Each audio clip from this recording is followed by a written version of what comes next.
This is the official audiobook of the book. To access the ebook version, the link will be in the first pinned comment just below. Click and access. The stillness that moves mountains. I have spent countless years observing the nature of mind, watching thoughts rise and fall like mist over morning valleys.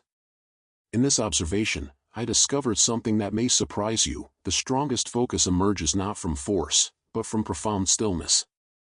Like water that carves through stone without ever declaring war upon it, true concentration flows from a place of such deep peace that it becomes unstoppable.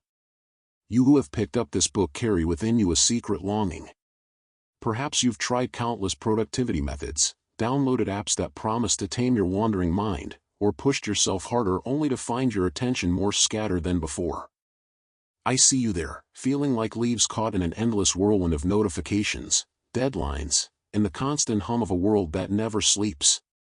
But what if I told you that your struggle is not a weakness, but a teacher? What if the very fragmentation you experience is pointing you toward an ancient doorway that modern minds have forgotten how to enter?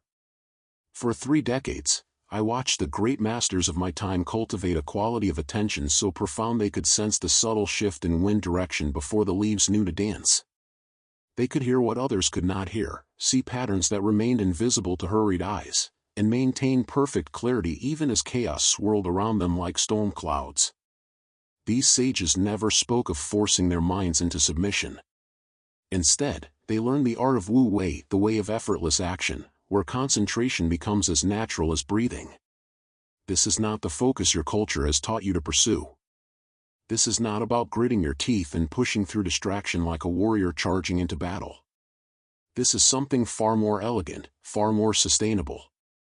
It is the discovery that your mind, like a mountain lake, is naturally clear when undisturbed by the winds of forcing. I invite you to consider a radical possibility. What if the scattered, overwhelmed, constantly seeking feeling in your mind is not your true nature, but simply the result of swimming against the current of how attention naturally wants to flow? What if, beneath all the mental noise, lies a stillness so profound and a clarity so bright that accessing it requires not more effort, but a very particular kind of letting go? In ancient times, we understood something about the mind that modern psychology is only beginning to rediscover. We knew that consciousness, like water, has its own intelligence. When you stop trying to control every droplet and instead learn to work with the natural patterns of flow, something magical happens. The mind begins to move with the precision of a river carving its perfect path through a landscape, finding exactly where it needs to go without struggle or strain. This book is not a collection of techniques to master, but an invitation to remember what you have always known in your deepest being. You were born with the capacity for profound focus. As a child, you could lose yourself completely in play, in wonder, in the simple act of watching sunlight dance across a wall. That capacity hasn't left you. It has simply been covered over by years of being told that concentration must be harsh, that productivity requires pushing, that the mind is an enemy to be conquered rather than a friend to be understood.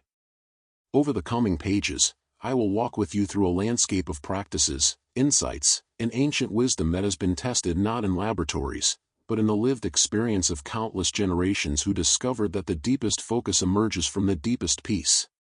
You will learn why the Chinese phrase su, meaning both emptiness and fullness simultaneously, holds the key to concentration that never depletes your energy, but continuously renews it.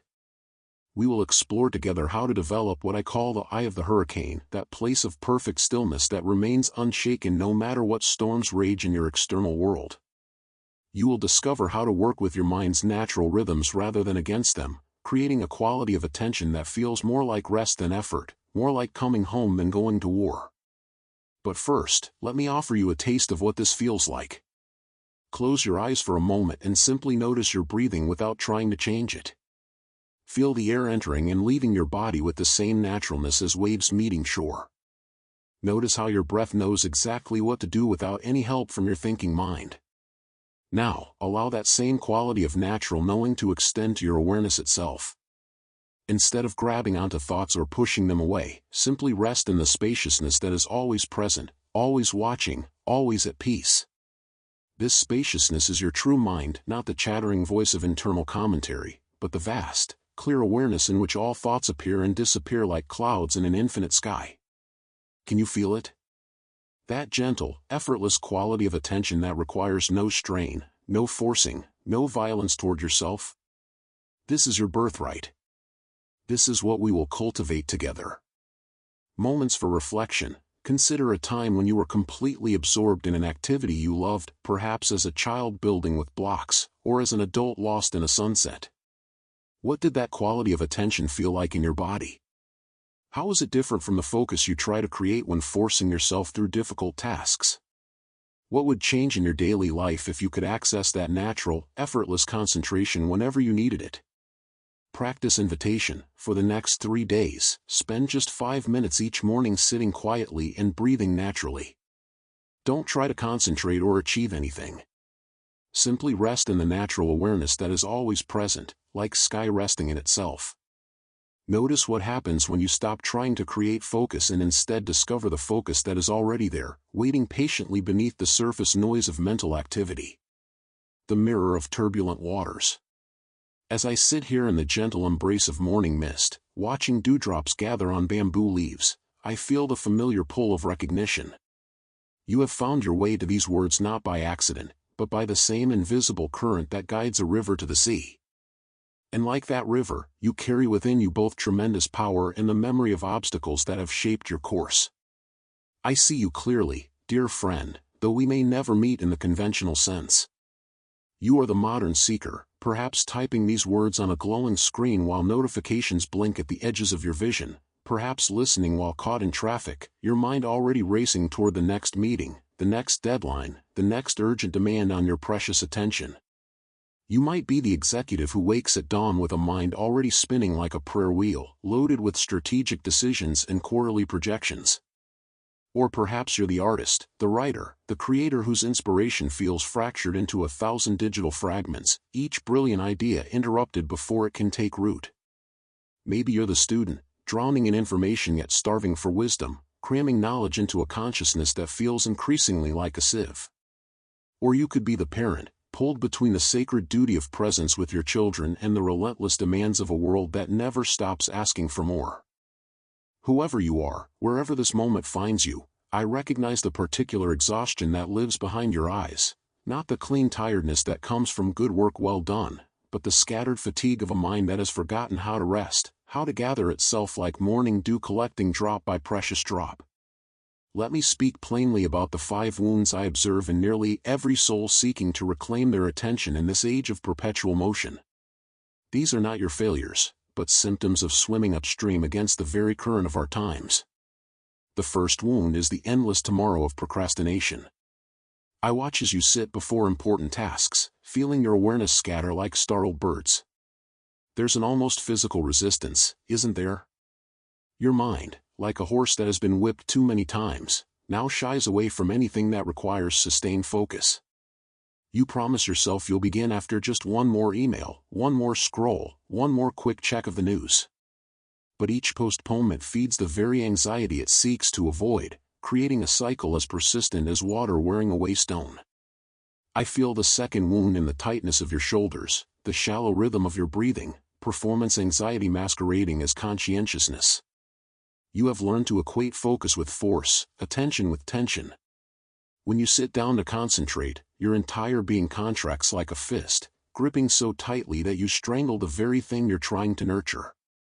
The more important the task, the more you clench, until even simple activities feel like battles against invisible opponents. The third wound pulses through your nervous system, an addiction to stimulation that has grown so subtle you mistake it for normalcy. Your consciousness has adapted to the constant ping of notifications, the dopamine dance of social media, the artificial urgency of manufactured crises. In quiet moments, when no external drama demands your attention, you feel an uncomfortable emptiness, a restlessness that sends you reaching for your phone like a plant reaching for light. Stillness has become foreign territory, and your mind, evolved for complex thought, finds itself reduced to reacting and consuming. The fourth wound manifests as what I call the exhaustion paradox, mental fatigue that intensifies even as physical activity decreases. You spend entire days thinking, planning, worrying, analyzing, yet accomplish surprisingly little that truly matters. It's as if your consciousness has become a car stuck in snow, wheels spinning faster and faster while making no forward progress. By evening, your mind feels wrung out like wet cloth, yet sleep brings little restoration because even your dreams carry the residue of mental hyperactivity. The fifth and perhaps deepest wound is the hollow productivity, days filled with motion but empty of meaning, tasks completed but satisfaction absent. You've become efficient at being busy, skilled at appearing focused, yet something essential is missing.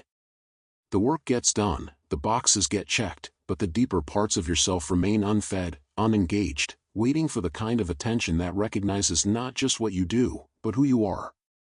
These wounds didn't appear overnight, and they won't heal with another productivity app or time management technique.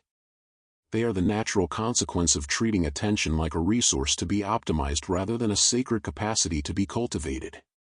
I've watched countless souls try to solve the problem of scattered attention with more force, more willpower, more elaborate systems of control. They approach their wandering minds like generals commanding rebellious troops, issuing orders and expecting compliance.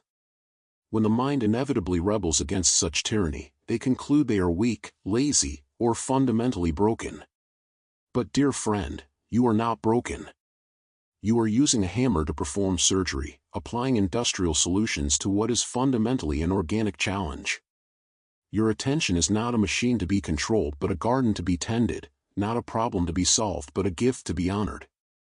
The Western approach to focus often resembles a person trying to capture sunlight by closing their fist around it. The tighter the grip, the more the light escapes between the fingers. We have been taught that concentration requires force, that focus demands struggle, that mastery means dominion over our wandering thoughts. Yet this very effort creates the tension that makes sustained attention impossible. I see this particularly in the way you breathe when trying to concentrate. Notice it now, as you read these words. Has your breathing become shallow, controlled, held? Are your shoulders rising toward your ears? Is there a subtle clenching in your jaw, a narrowing of your vision? These are the signs of forcing rather than flowing, of swimming against the current of your own nature. The symptoms of this approach extend far beyond mental fatigue. Your body keeps the score of every battle waged against your natural rhythms. That persistent tension in your neck and shoulders isn't just from looking at screens, it's from the chronic contradiction between how you think attention should work and how it actually wants to flow. The shallow breathing isn't just from sitting too long, it's from treating each moment of focus like holding your breath underwater, waiting for permission to exhale. Sleep becomes elusive because your nervous system never fully learns to release. Even in rest, part of you remains vigilant, ready to wrestle the next wandering thought back into submission. You wake feeling tired because true rest requires the kind of letting go that you've trained yourself to see as failure. But perhaps the cruelest consequence is the way forced focus steals the very joy that makes sustained attention possible. When concentration becomes another item on your to-do list, another performance to optimize, you lose touch with the inherent pleasure of deep engagement. The childlike wonder that can make hours pass like minutes gets buried under strategies and techniques, goals and metrics. Yet even as I describe these struggles, I feel your deeper yearning, that quiet voice that calls to you in moments between the chaos. It speaks of a different possibility, doesn't it?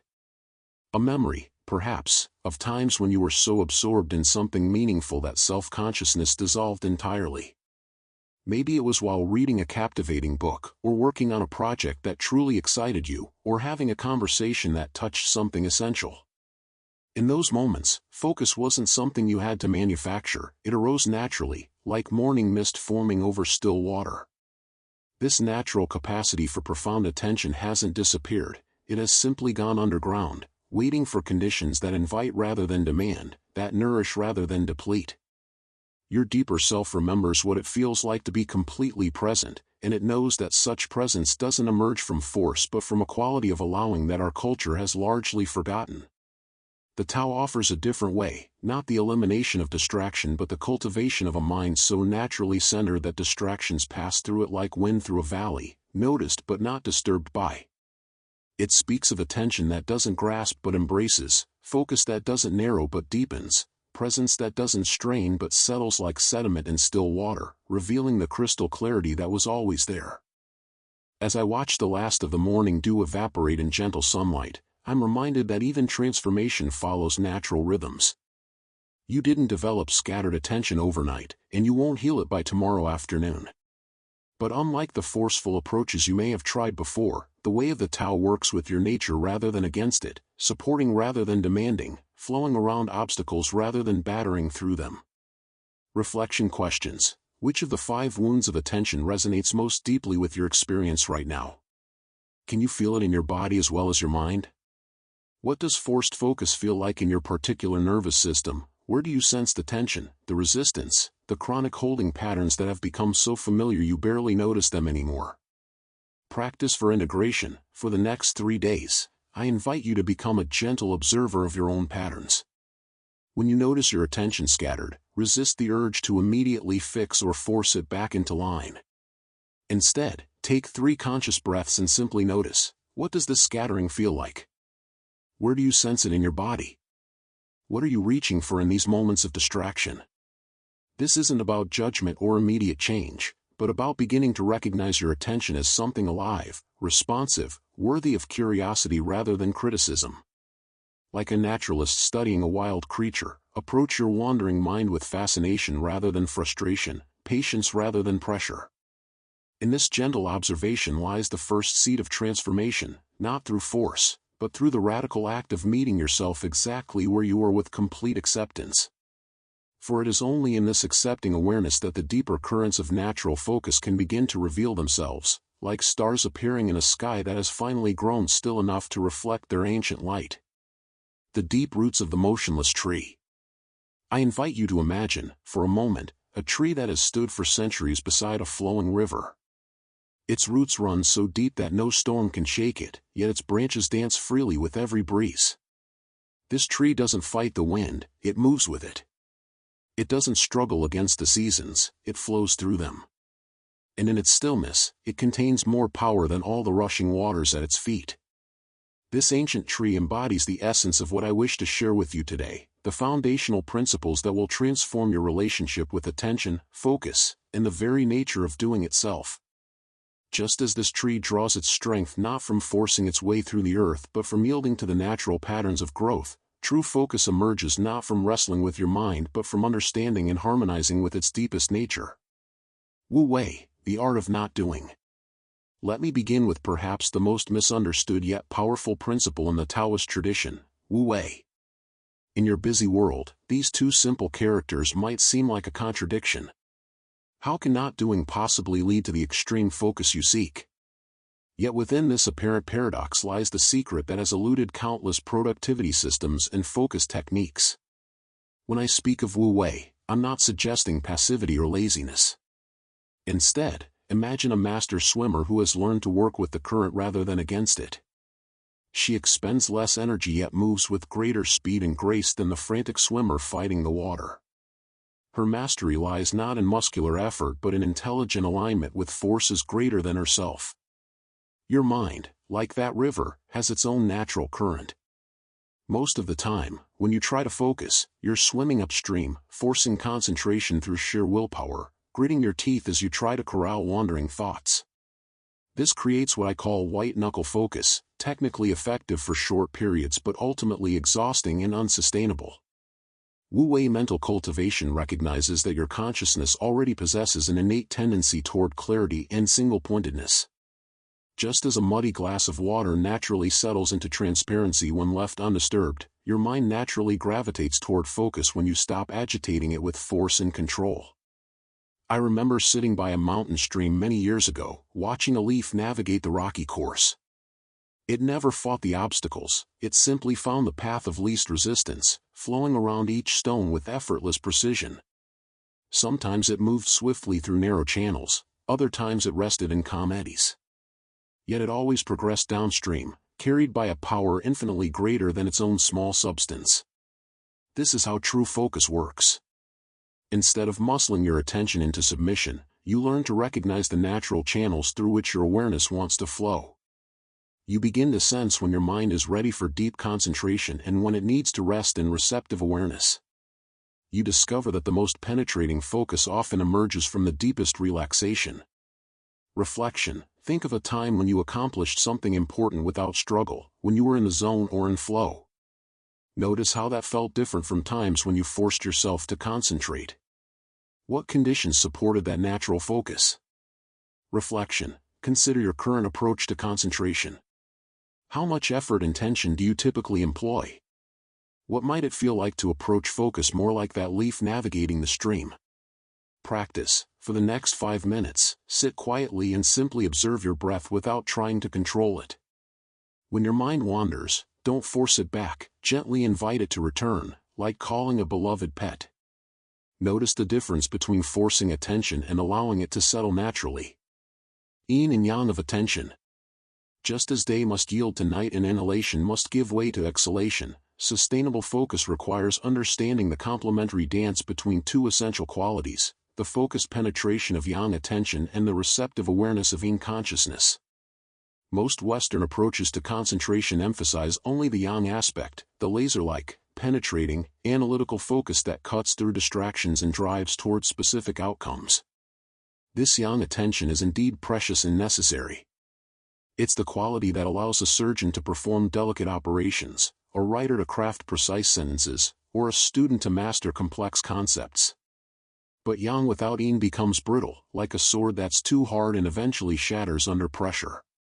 Pure yang focus leads to tunnel vision, mental rigidity, and eventual burnout. It's the difference between a military searchlight that illuminates one small area intensely and the gentle radiance of moonlight that softly reveals an entire landscape. Yin attention, by contrast, is spacious, receptive, and aware. It's the quality of consciousness that notices the larger context, senses subtle patterns and connections, and remains open to unexpected insights. A mother sensing her child's needs, an artist waiting for inspiration, or a wise leader reading the mood of a room, all are employing this receptive yin awareness. The secret to sustainable, extreme focus lies in learning to dance fluidly between these two complementary modes.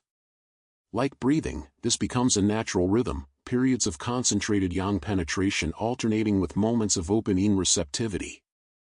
I've observed that many people in your fast-paced culture have become yang dominant in their approach to attention, constantly pushing and driving their focus like an overworked engine. They experience concentration as effortful, tense, and draining because they've forgotten how to alternate with periods of receptive rest. Imagine watching a cat preparing to pounce on its prey.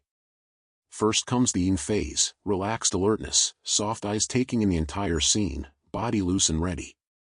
Then, in one fluid motion, explosive yang action, every muscle coordinated, attention laser-focused on the target. After the successful pounce, a return to yin, washing, stretching, resting in satisfied awareness.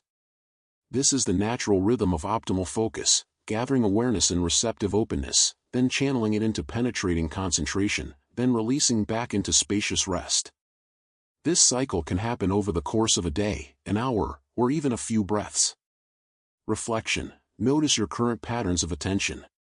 Do you tend toward constant yang pushing, or do you allow natural rhythms of focus and rest? How might your productivity change if you honored both qualities? Reflection. Think of activities where you naturally employ yin awareness, perhaps listening to music, enjoying nature, or sensing another person's emotions. How does this feel different from your usual task-focused attention? Practice. Spend 10 minutes alternating between yang focus, concentrating intensely on your breath, for 2 minutes, then yin awareness, softly noticing sounds, sensations, and thoughts without concentrating on anything specific, for 2 minutes. Notice how each phase prepares you for the other. Te, the power of virtue natural. In the Taoist understanding, Te represents the power that flows naturally from being aligned with your authentic nature, not the strength that comes from force or manipulation, but the effortless potency that emerges when you stop fighting yourself and start cultivating your inherent gifts. When applied to focus and attention, Te suggests that your greatest concentrative power doesn't come from adopting external techniques that conflict with your nature, but from discovering and refining your own unique pathways to clarity and presence. I've noticed that many people exhaust themselves trying to meditate like monks, focus like machines, or sustain attention like computers. They've been led to believe that effective concentration requires them to override their personality, suppress their creativity, or force themselves into rigid molds that feel foreign and uncomfortable. This is like trying to make a mountain stream flow uphill. It's technically possible with enough machinery and energy, but it's unnecessarily exhausting and fundamentally unsustainable. Tay invites you to discover your natural focusing style, the way your particular mind most easily settles into clarity and presence. Perhaps you're someone whose attention naturally deepens through gentle rhythm and repetition, like waves lapping against a shore. Or maybe your mind finds its center through precise intellectual engagement, like a key finding its lock. Some people focus best in absolute silence, while others need gentle ambient sound. Some require perfect stillness, while others concentrate beautifully while walking or moving slowly. The cultivation of Tay means becoming an expert on your own attention, learning your optimal times of day for different types of focus, understanding which environments support your concentration, recognizing the early signs of mental fatigue before you push yourself into diminishing returns. But Tay goes deeper than just optimizing external conditions.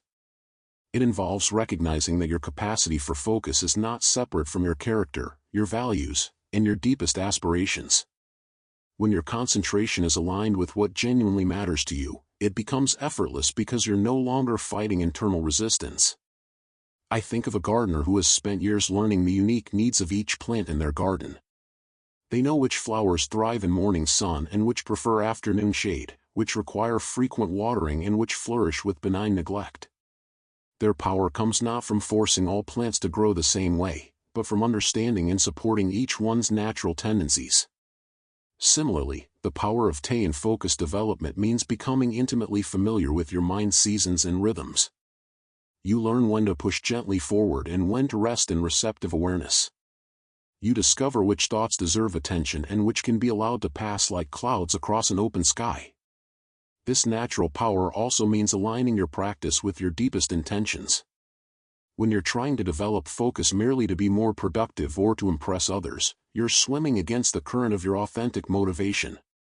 But when your desire for concentration springs from genuine care for your work, your relationships, your creative expression, your spiritual growth, then the power of Tay begins to flow through your efforts. Reflection: consider your past experiences with sustained focus. When did concentration feel natural and energizing rather than forced? What conditions, internal and external, supported those experiences? Reflection: how might your approach to developing focus change if you trusted your natural rhythms and preferences rather than fighting against them? Practice: for the next week, experiment with focusing at different times of day and in different environments. Notice when your attention feels most naturally stable and clear. Begin to map your personal landscape of optimal focus conditions. Ziran: organized spontaneity. The principle of Ziran reveals one of the most beautiful paradoxes in Taoist practice, the cultivation of naturalness. This might seem contradictory. How can you practice being natural? Yet Ziran points to something profound about the relationship between structure and freedom, discipline and spontaneity, form and flow. Think of a jazz musician who has spent years mastering scales, chord progressions, and technical fundamentals. In performance, all that structured learning doesn't constrain their creativity, it liberates it. Their fingers know the instrument so intimately that they can respond instantaneously to the subtle currents of musical inspiration, playing with a naturalness that transcends technique while being built upon it. Ziran in focus development means creating just enough structure to support spontaneous clarity and presence.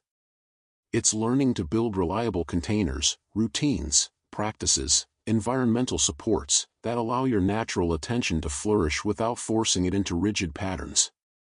Many people oscillate between two extremes. Either they try to control their attention with military precision, scheduling every moment and fighting any deviation from their plan, or they abandon structure altogether, hoping that focus will somehow arise spontaneously without any cultivation or support. Ziran suggests a middle way.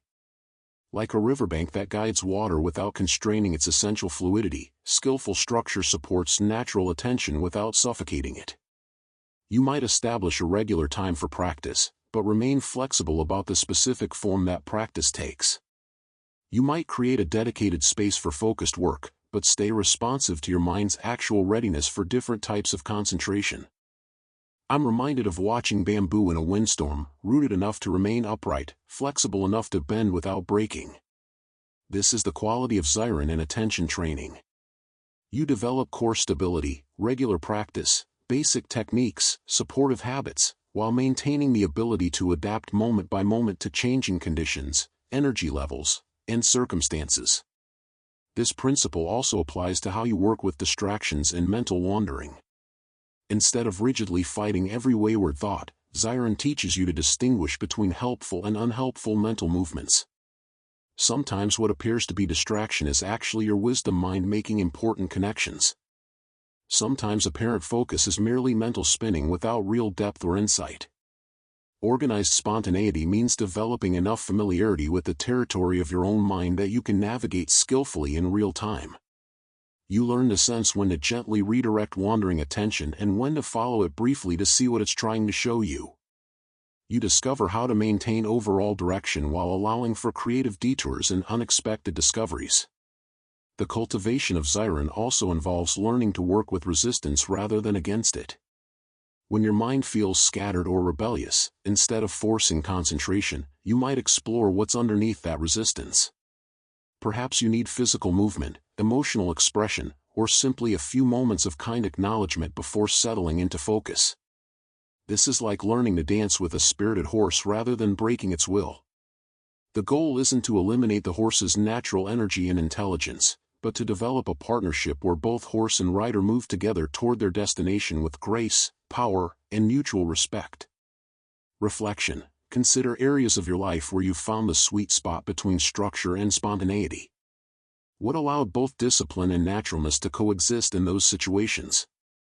Reflection. How might your relationship with distractions change if you viewed them as information rather than problems to be eliminated? Practice. Choose one daily activity and experiment with bringing Ziran quality to it.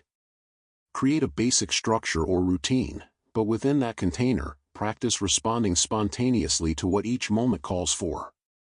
Notice how structure can support rather than constrain natural flow. The Tao of Focus. At the deepest level, developing extreme focus through the Taoist path means recognizing that your attention is not separate from the larger intelligence that moves through all of life. Just as rivers naturally flow toward the ocean and plants naturally grow toward the light, your consciousness has an innate tendency to move toward clarity, presence, and unified awareness. The Tao of Focus begins with understanding that you are not trying to impose concentration on a reluctant mind, but rather removing the obstacles that prevent your natural clarity from expressing itself. It's less like building something new and more like archaeology, carefully brushing away the accumulated dust and debris to reveal the luminous awareness that has always been present. This perspective completely transforms how you approach the development of concentration.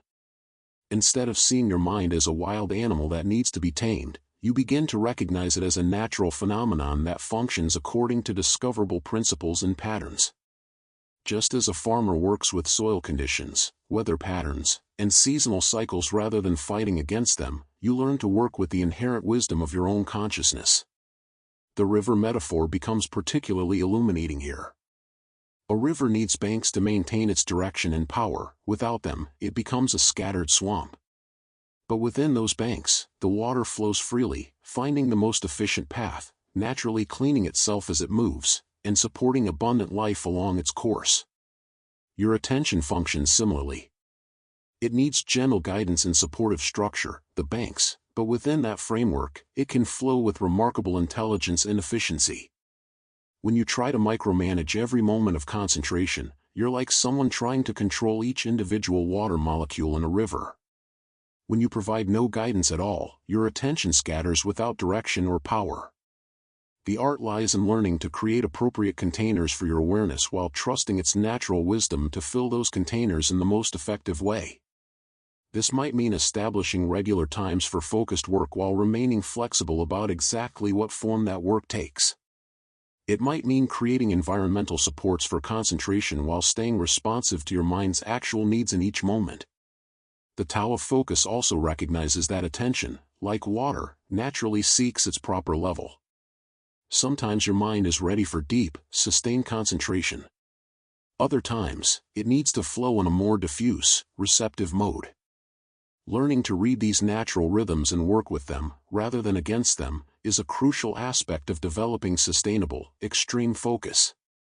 This understanding also encompasses the recognition that true focus is never separate from wisdom, compassion, and genuine benefit. When concentration becomes an end in itself, divorced from larger meaning and purpose, it tends to become forced, rigid, and ultimately counterproductive. But when your desire for focus springs from authentic care, for your work, your relationships, your growth, your contribution to the world, then it aligns with the deeper currents of the Tao and becomes naturally sustainable and powerful. Reflection: what would change in your approach to developing focus if you truly trusted that your mind naturally wants to be clear and present? Reflection: how might your concentration practice become more aligned with your deepest values and aspirations? Practice: spend some time in nature, observing how water moves, whether in a stream, observing rain, or even watching water flow from a faucet. Let this observation inform your understanding of how attention might flow naturally when given appropriate guidance and support. The three treasures applied to concentration. The traditional three treasures of Taoism, compassion, simplicity, and humility, offer profound guidance for developing sustainable, extreme focus that enhances rather than depletes your overall well-being and effectiveness. Compassion in concentration practice means treating your mind with the same kindness you would offer a dear friend who was learning a challenging new skill. Most people approach focus development with an inner critic that sounds more like a harsh drill sergeant than a wise teacher. They berate themselves for getting distracted, judge their progress harshly, and push through fatigue and resistance with little regard for their actual needs. This self-aggressive approach might yield short-term results, but it inevitably leads to rebellion, burnout, and abandonment of practice. True compassion recognizes that developing concentration is like training a young horse. It requires patience, consistency, gentle firmness, and deep respect for the intelligence and sensitivity of what you're working with. Compassionate focus development means celebrating small victories, learning from setbacks without self-judgment, and maintaining realistic expectations about the natural ups and downs of any learning process. It means recognizing when you need rest, nourishment, or gentle encouragement, and providing these supportively rather than pushing through regardless of consequences. Simplicity cuts through the complexity and overwhelm that often sabotage focus development. In a culture obsessed with productivity hacks, elaborate systems, and constant optimization, the treasure of simplicity reminds you that the most profound concentration often emerges from the most basic practices, sustained with regularity and attention. Rather than trying to implement 17 different focus techniques simultaneously, simplicity suggests choosing one or two approaches that genuinely resonate with you and exploring them deeply. Instead of constantly seeking the next new method or tool, you learn to find endless depth and refinement in fundamental practices like conscious breathing, mindful movement, or single-pointed attention. Simplicity also applies to your approach to daily focus challenges. Rather than creating elaborate systems to manage every possible distraction, you might simply choose one thing to focus on at a time and give it your complete attention. Rather than optimizing every environmental variable, you might just notice what supports your concentration and gently create more of those conditions. Humility in focus development means recognizing that concentration is not something you achieve through force or willpower, but something you receive through alignment with larger patterns and principles.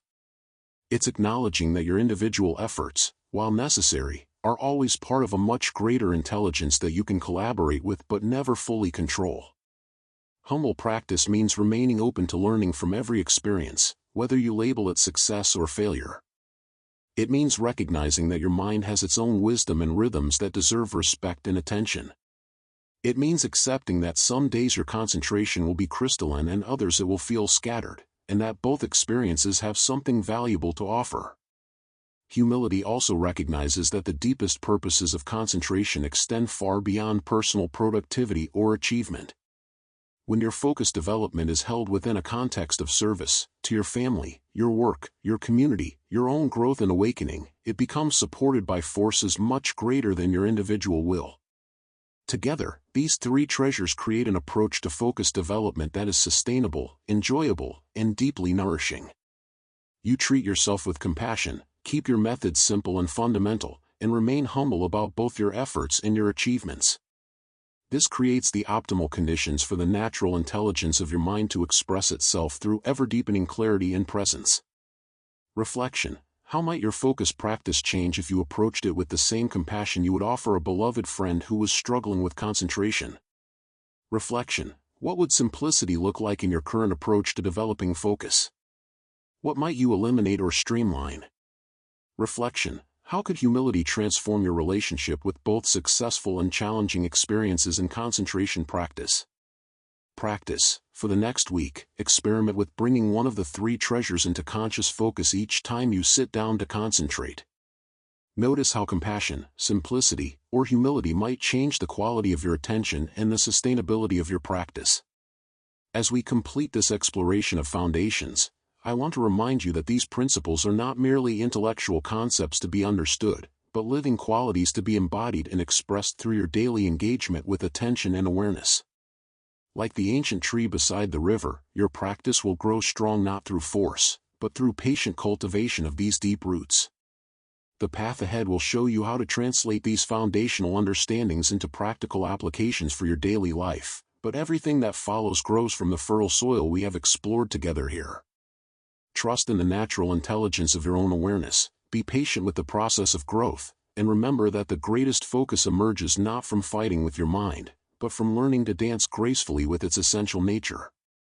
In the next chapter, we will explore how these timeless principles can be skillfully applied to navigate the specific challenges of modern life, from morning meetings to creative projects, from family conversations to late-night study sessions. The foundations you have established here will support you in discovering that extreme focus is not about becoming someone different, but about becoming more authentically and completely who you already are. Navigating the waters of daily life. When I watch water flow around a stone, I see the perfect teacher of focused attention. The water doesn't fight the obstacle, it doesn't push harder or become frustrated. Instead, it finds the path of least resistance, adapting its form while maintaining its essential nature. This is exactly how we must learn to navigate the countless demands of our daily lives while maintaining the deep focus we seek. In my years of observing both the natural world and human nature, I've come to understand that modern life presents us with a paradox. We live in an age of unprecedented opportunity for concentration. We have more tools, more knowledge, more techniques than ever before. Yet we also face more distractions, more pressure, and more fragmentation than any generation in human history. The ancient principles of the Tao offer us a way through this maze, not by adding more complexity, but by returning to the fundamental patterns that govern all of life.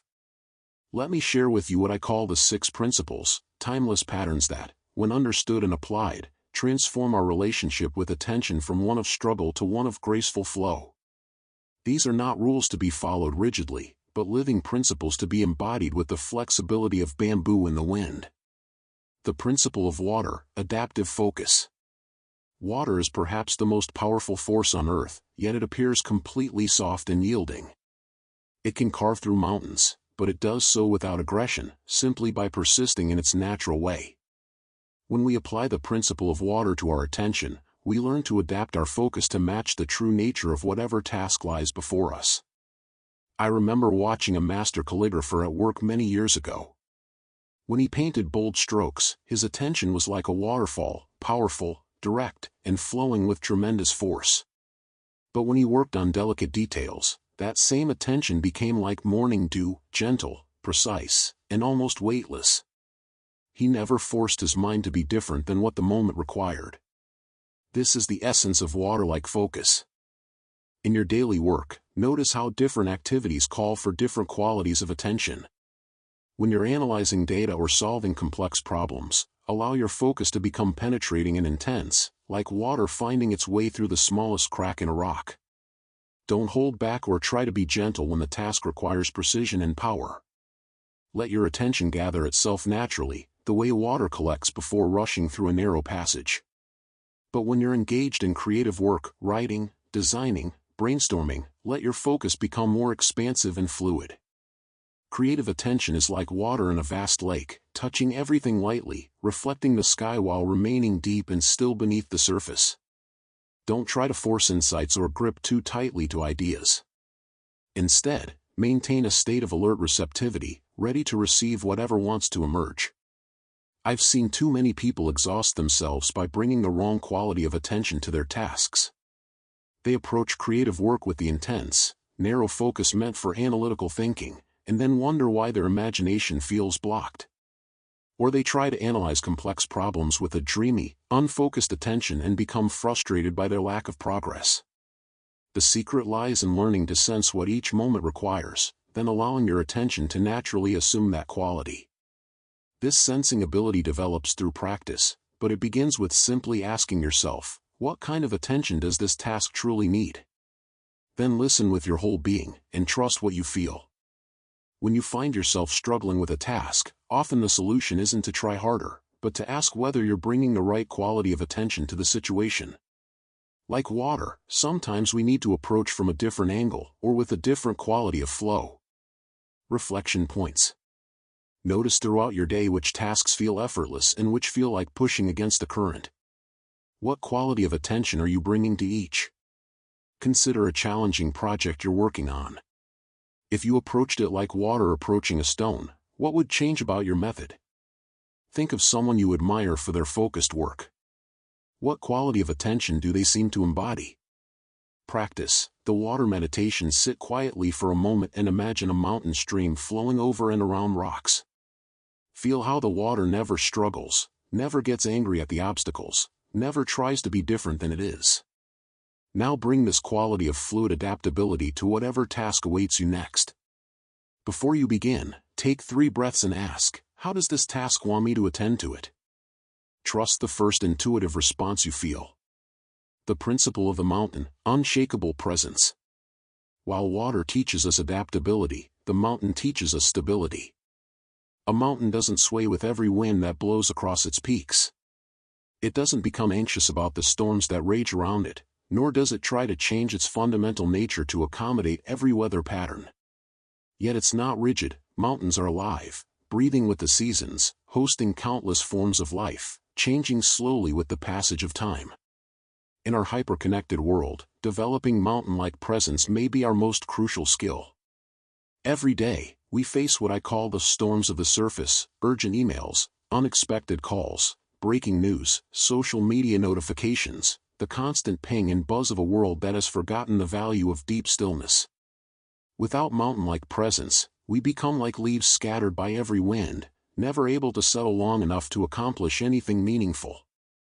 True mountain presence doesn't mean becoming cold or disconnected.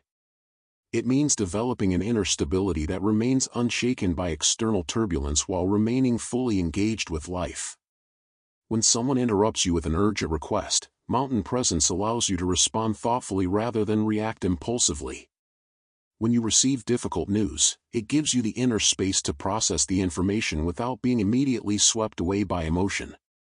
I once knew a wise teacher who worked in one of the busiest government offices in our province. All day long, people would rush in with urgent problems, demanding immediate solutions.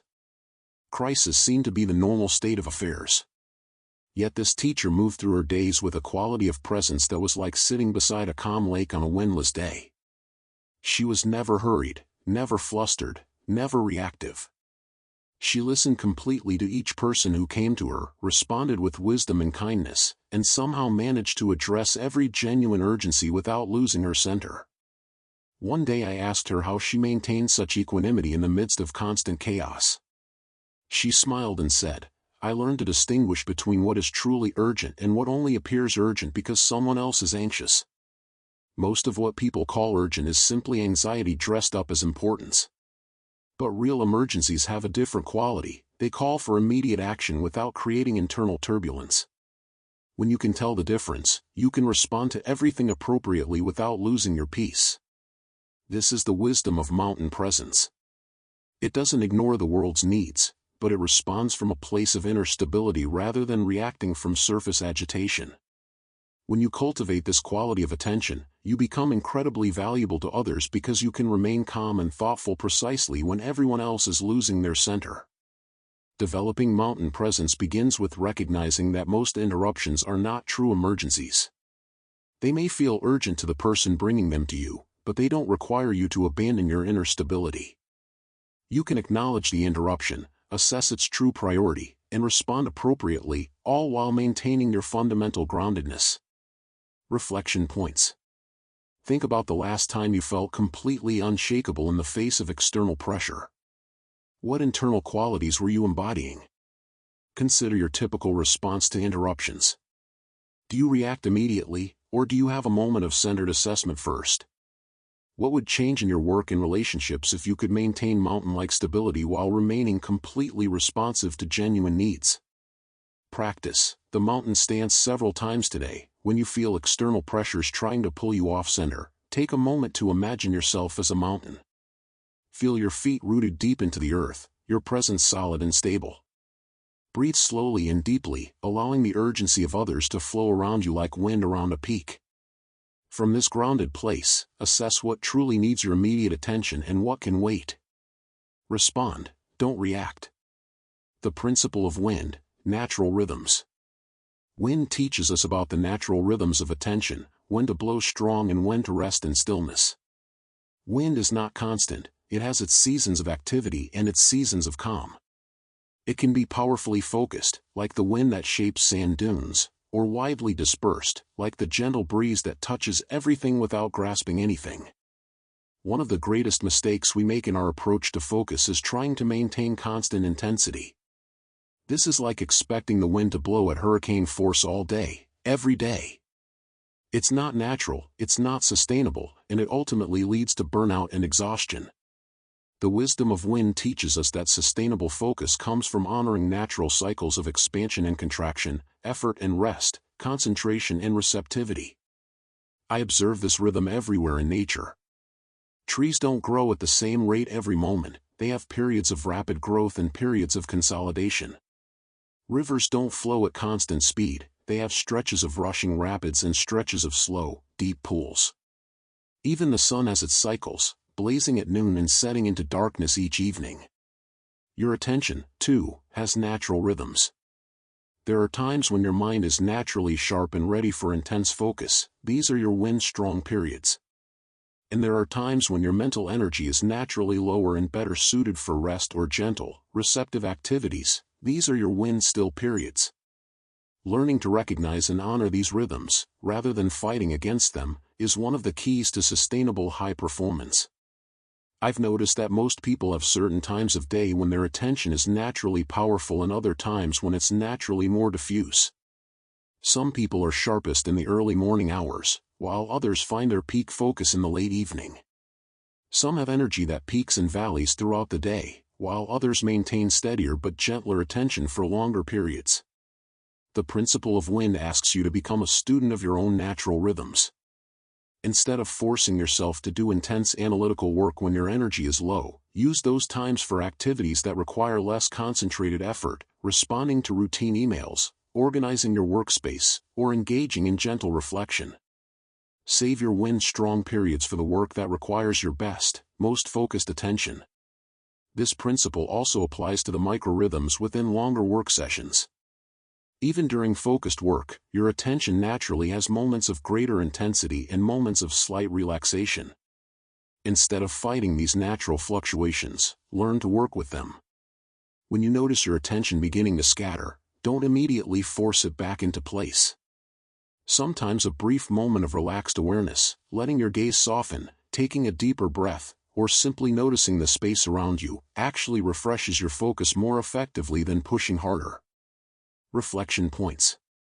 When during the day do you feel most naturally focused and alert? When do you feel more scattered or tired? How do you currently handle moments when your attention begins to wane? Do you force it back into place or allow natural rhythms of rest? What would change about your productivity if you scheduled demanding tasks during your natural wind-strong periods? Practice the wind dance for the next week. Pay attention to the natural ebb and flow of your mental energy throughout each day. When you notice your focus is naturally strong, lean into it and tackle challenging work. When you notice it beginning to wane, rather than pushing harder, take what I call a wind pause, 30 seconds of simply breathing and allowing your attention to rest, like wind in the moment between gusts. Then gently return to your task, often with renewed clarity. The principle of the seed, intentional planting. A seed contains within itself everything needed to become a mighty tree, but it must be planted in proper soil, given appropriate conditions, and then trusted to follow its natural process of growth. The farmer doesn't dig up the seed every day to check its progress, nor does he stand over it demanding that it grow faster. He plants it properly, provides what it needs, and then allows the mysterious process of transformation to unfold in its own time. This is exactly how we must approach each focused work session, each important conversation, each creative project.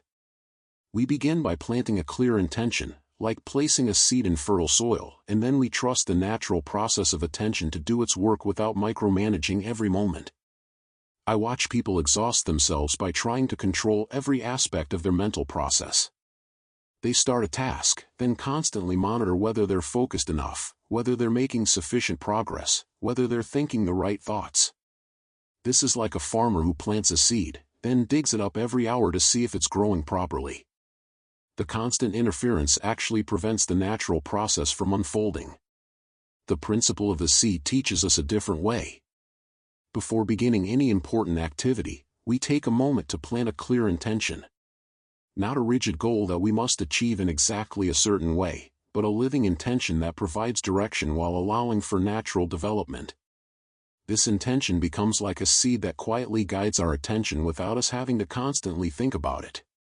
When I prepare to write, for example, I don't begin by immediately putting words on paper. I first sit quietly for a moment and plant the seed of intention. What wants to be expressed through me today, or how can this writing serve those who will read it? I let this intention settle into the soil of my awareness, then I begin writing and trust that this intention will guide my words even when I'm not consciously thinking about it. The same principle applies to conversations. Before entering an important discussion with a colleague or loved one, I take a moment to plant the seed of intention. How can I listen with complete presence, or what does this situation most need from me? This intention then guides my attention throughout the conversation, helping me stay connected to what truly matters even when the discussion takes unexpected turns. What makes this principle so powerful is that it engages our deeper wisdom rather than just our surface mind. When we plant a clear intention and then trust the process, we often find ourselves saying exactly the right thing, thinking of solutions we couldn't have forced, or maintaining perfect focus without effort. It's as if the intention continues working at levels below our conscious awareness, organizing our attention in ways that serve our highest purpose. The key is learning to trust the process once the seed is planted. This means catching yourself when you start to micromanage your mental state and gently returning to simply doing the work with presence. Trust that your intention is working even when you can't see immediate evidence of it. Reflection points. Think of a time when you felt in the zone during focused work. Did you start with a clear sense of purpose or intention? How often do you micromanage your mental state during important tasks? What would it feel like to trust the process more? What intention would serve you best as you approach your most important work this week? Practice seed planting ritual before beginning any significant task or conversation today. Take 30 seconds to plant a clear seed of intention. Close your eyes, take 3 deep breaths, and ask yourself, what is my deepest purpose in this activity? Let an intention arise naturally. It might be to serve, to learn, to create, to connect, or simply to be fully present. Plant this intention like a seed in the soil of your awareness, then begin your activity and trust that this intention will guide your attention naturally, without need for constant conscious monitoring. The principle of the mirror, reflective awareness. A perfect mirror reflects everything that appears before it with complete accuracy, but it's never disturbed by what it reflects. It doesn't try to hold on to pleasant images or push away unpleasant ones. It doesn't judge what it shows or try to change what appears in it. It simply reflects with perfect clarity, remaining completely peaceful regardless of what comes and goes. This is the quality of awareness we want to cultivate as we work with our attention. Throughout any focused activity, thoughts, emotions, sensations, and distractions will naturally arise. The untrained response is to immediately fight with these experiences, to push away distracting thoughts, resist uncomfortable emotions, or grasp at pleasant states we want to maintain. But this fighting actually creates more turbulence in the mind, like trying to calm choppy water by hitting it with a stick. The principle of the mirror teaches us a radically different approach. Instead of fighting with whatever arises in our awareness, we learn to reflect it with perfect clarity while remaining undisturbed by it. When a distracting thought appears during focused work, we notice it clearly. There's a thought about tonight's dinner, but we don't judge ourselves for having the thought or struggle to make it go away. We simply notice it as clearly as a mirror reflects an image, then gently return our attention to our intended focus. This might sound passive, but it's actually incredibly powerful.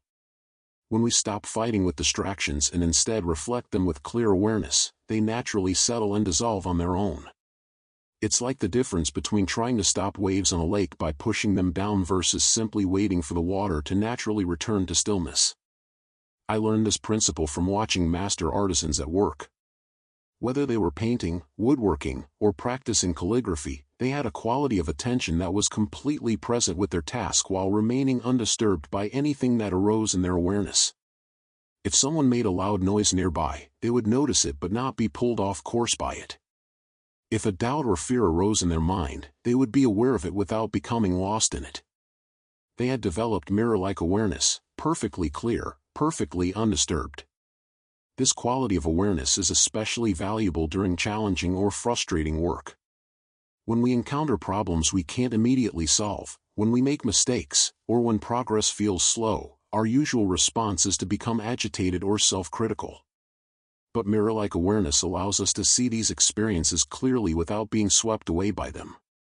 We can notice frustration without becoming frustrated, observe mistakes without harsh self-judgment, and acknowledge difficulties without losing our fundamental peace. The development of mirror-like awareness transforms not just our work, but our entire relationship with experience. We become less reactive to both praise and criticism, less attached to success and less disturbed by failure. We develop what the ancient texts call equanimity, a steady, peaceful presence that remains stable through all the changing conditions of life. Reflection points. Notice your typical response to distractions during focused work. Do you fight with them, judge yourself for having them, or try to ignore them? Think of someone you know who seems to maintain calm presence even in challenging situations. What quality of awareness do they embody?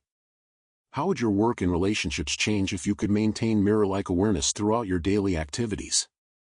Practice the clear mirror during your next focused work session. Practice mirror-like awareness.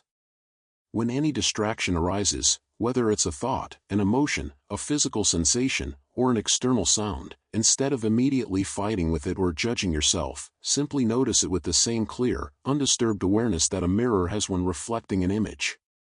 You might silently note thinking, feeling, or hearing, then gently return your attention to your intended focus. The goal is not to eliminate distractions but to remain undisturbed by whatever arises. The principle of the circle, integration and wholeness. In nature, everything moves in circles and cycles. The seasons rotate from spring to summer to autumn to winter, then begin again. The moon waxes and wanes in eternal rhythm. Rivers flow from mountains to sea, then return as rain to begin the journey anew. Even our own bodies move in circles, our breath cycles in and out, our heart beats in steady rhythm, our cells regenerate in continuous renewal. The principle of the circle teaches us that sustainable focus cannot be maintained through linear effort alone. We cannot simply push forward with focused work indefinitely without honoring the natural cycles of activity and rest, concentration and integration, effort and renewal. True mastery comes from learning to work with these cycles rather than against them. Most modern approaches to productivity try to maximize linear progress, more hours, more tasks, more achievement in a straight line toward goals. But this approach often leads to burnout, creative stagnation, and a loss of the very aliveness that makes focused work fulfilling. The circular approach recognizes that periods of rest, reflection, and gentle integration are not time wasted, but essential parts of the creative process. When I observe master gardeners, I see they understand this principle intuitively. They don't plant continuously or harvest continuously. They plant in the proper season, tend the garden throughout the growing period, harvest when the time is right, then allow the earth to rest and regenerate during winter. Each phase is as important as the others, and trying to skip any phase would actually reduce the overall productivity of the garden. The same pattern applies to focused work. Periods of intense concentration are like the growing season. We plant our attention in a specific task and tend it carefully as insights and progress develop. But these periods must be balanced with times of rest and integration, like the fallow season when the soil of our consciousness regenerates and prepares for the next cycle of productive work. I've found that some of my most important insights come not during focused work sessions, but during the quiet periods between them.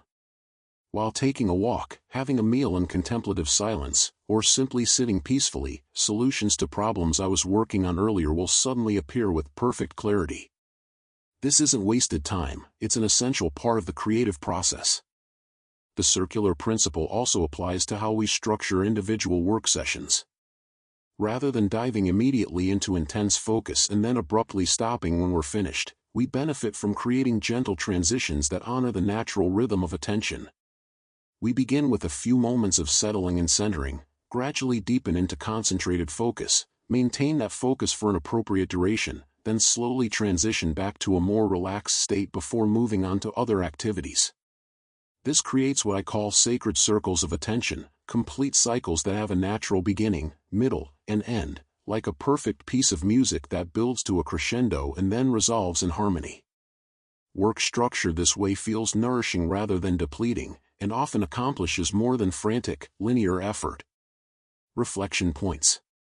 How do you currently balance periods of focused work with periods of rest and integration? Do you honor both phases equally? Think about your most creative insights. How many of them came during intense work versus during quieter, more receptive states? What would change if you structured your work in complete circles rather than trying to maintain constant linear progress? Practice. Creating sacred circles for your next important work session. Create a complete circle of attention. Begin with 2 to 3 minutes of quiet centering, perhaps taking some deep breaths and setting a clear intention. Gradually deepen into focused work, maintaining concentration for whatever duration feels natural and sustainable. When you sense the session is complete, don't immediately rush to the next activity. Instead, take 2 to 3 minutes to integrate what occurred, perhaps reflecting on insights gained or simply resting in appreciation for the work accomplished. This creates a complete circle that honors the natural rhythm of focused attention. These 6 principles, water, mountain, wind, seed, mirror, and circle, are not separate techniques to be applied mechanically, but aspects of a unified way of being with attention. Like the 6 sides of a crystal, they are different facets of the same fundamental truth, that sustainable focus emerges not through force or struggle, but through alignment with the natural patterns that govern all of life. As you begin to experiment with these principles in your daily activities, remember that mastery comes not from perfect application, but from patient practice and gentle persistence. Start with whichever principle most resonates with your current situation, and allow the others to naturally integrate as your understanding deepens. The goal is not to become a machine of perfect focus, but to develop the fluid, adaptive awareness that allows you to meet each moment with exactly the quality of attention it requires. Sometimes you'll need to be like water, sometimes like a mountain, sometimes like wind. Trust your natural wisdom to know which principle serves each situation best. In the next chapter, we'll explore specific daily practices that help embody these principles, transforming them from intellectual concepts into living aspects of your being. But for now, simply begin to notice how these patterns already exist in your life, and how you might work with them rather than against them as you cultivate the profound focus that is your birthright. Final reflection points. Which of the 6 principles feels most natural to you right now? Which feels most challenging? How might your current approach to focus and productivity change if you embraced all 6 principles? What would your daily life feel like if you could fluidly embody whichever principle each moment required? Final practice. The 6 principles check-in at the end of each day this week. Take a few minutes to reflect on how you applied these principles. Did you adapt your focus like water? Maintain stability like a mountain? Honor natural rhythms like wind? Plant clear intentions like seeds? Maintain clear awareness like a mirror?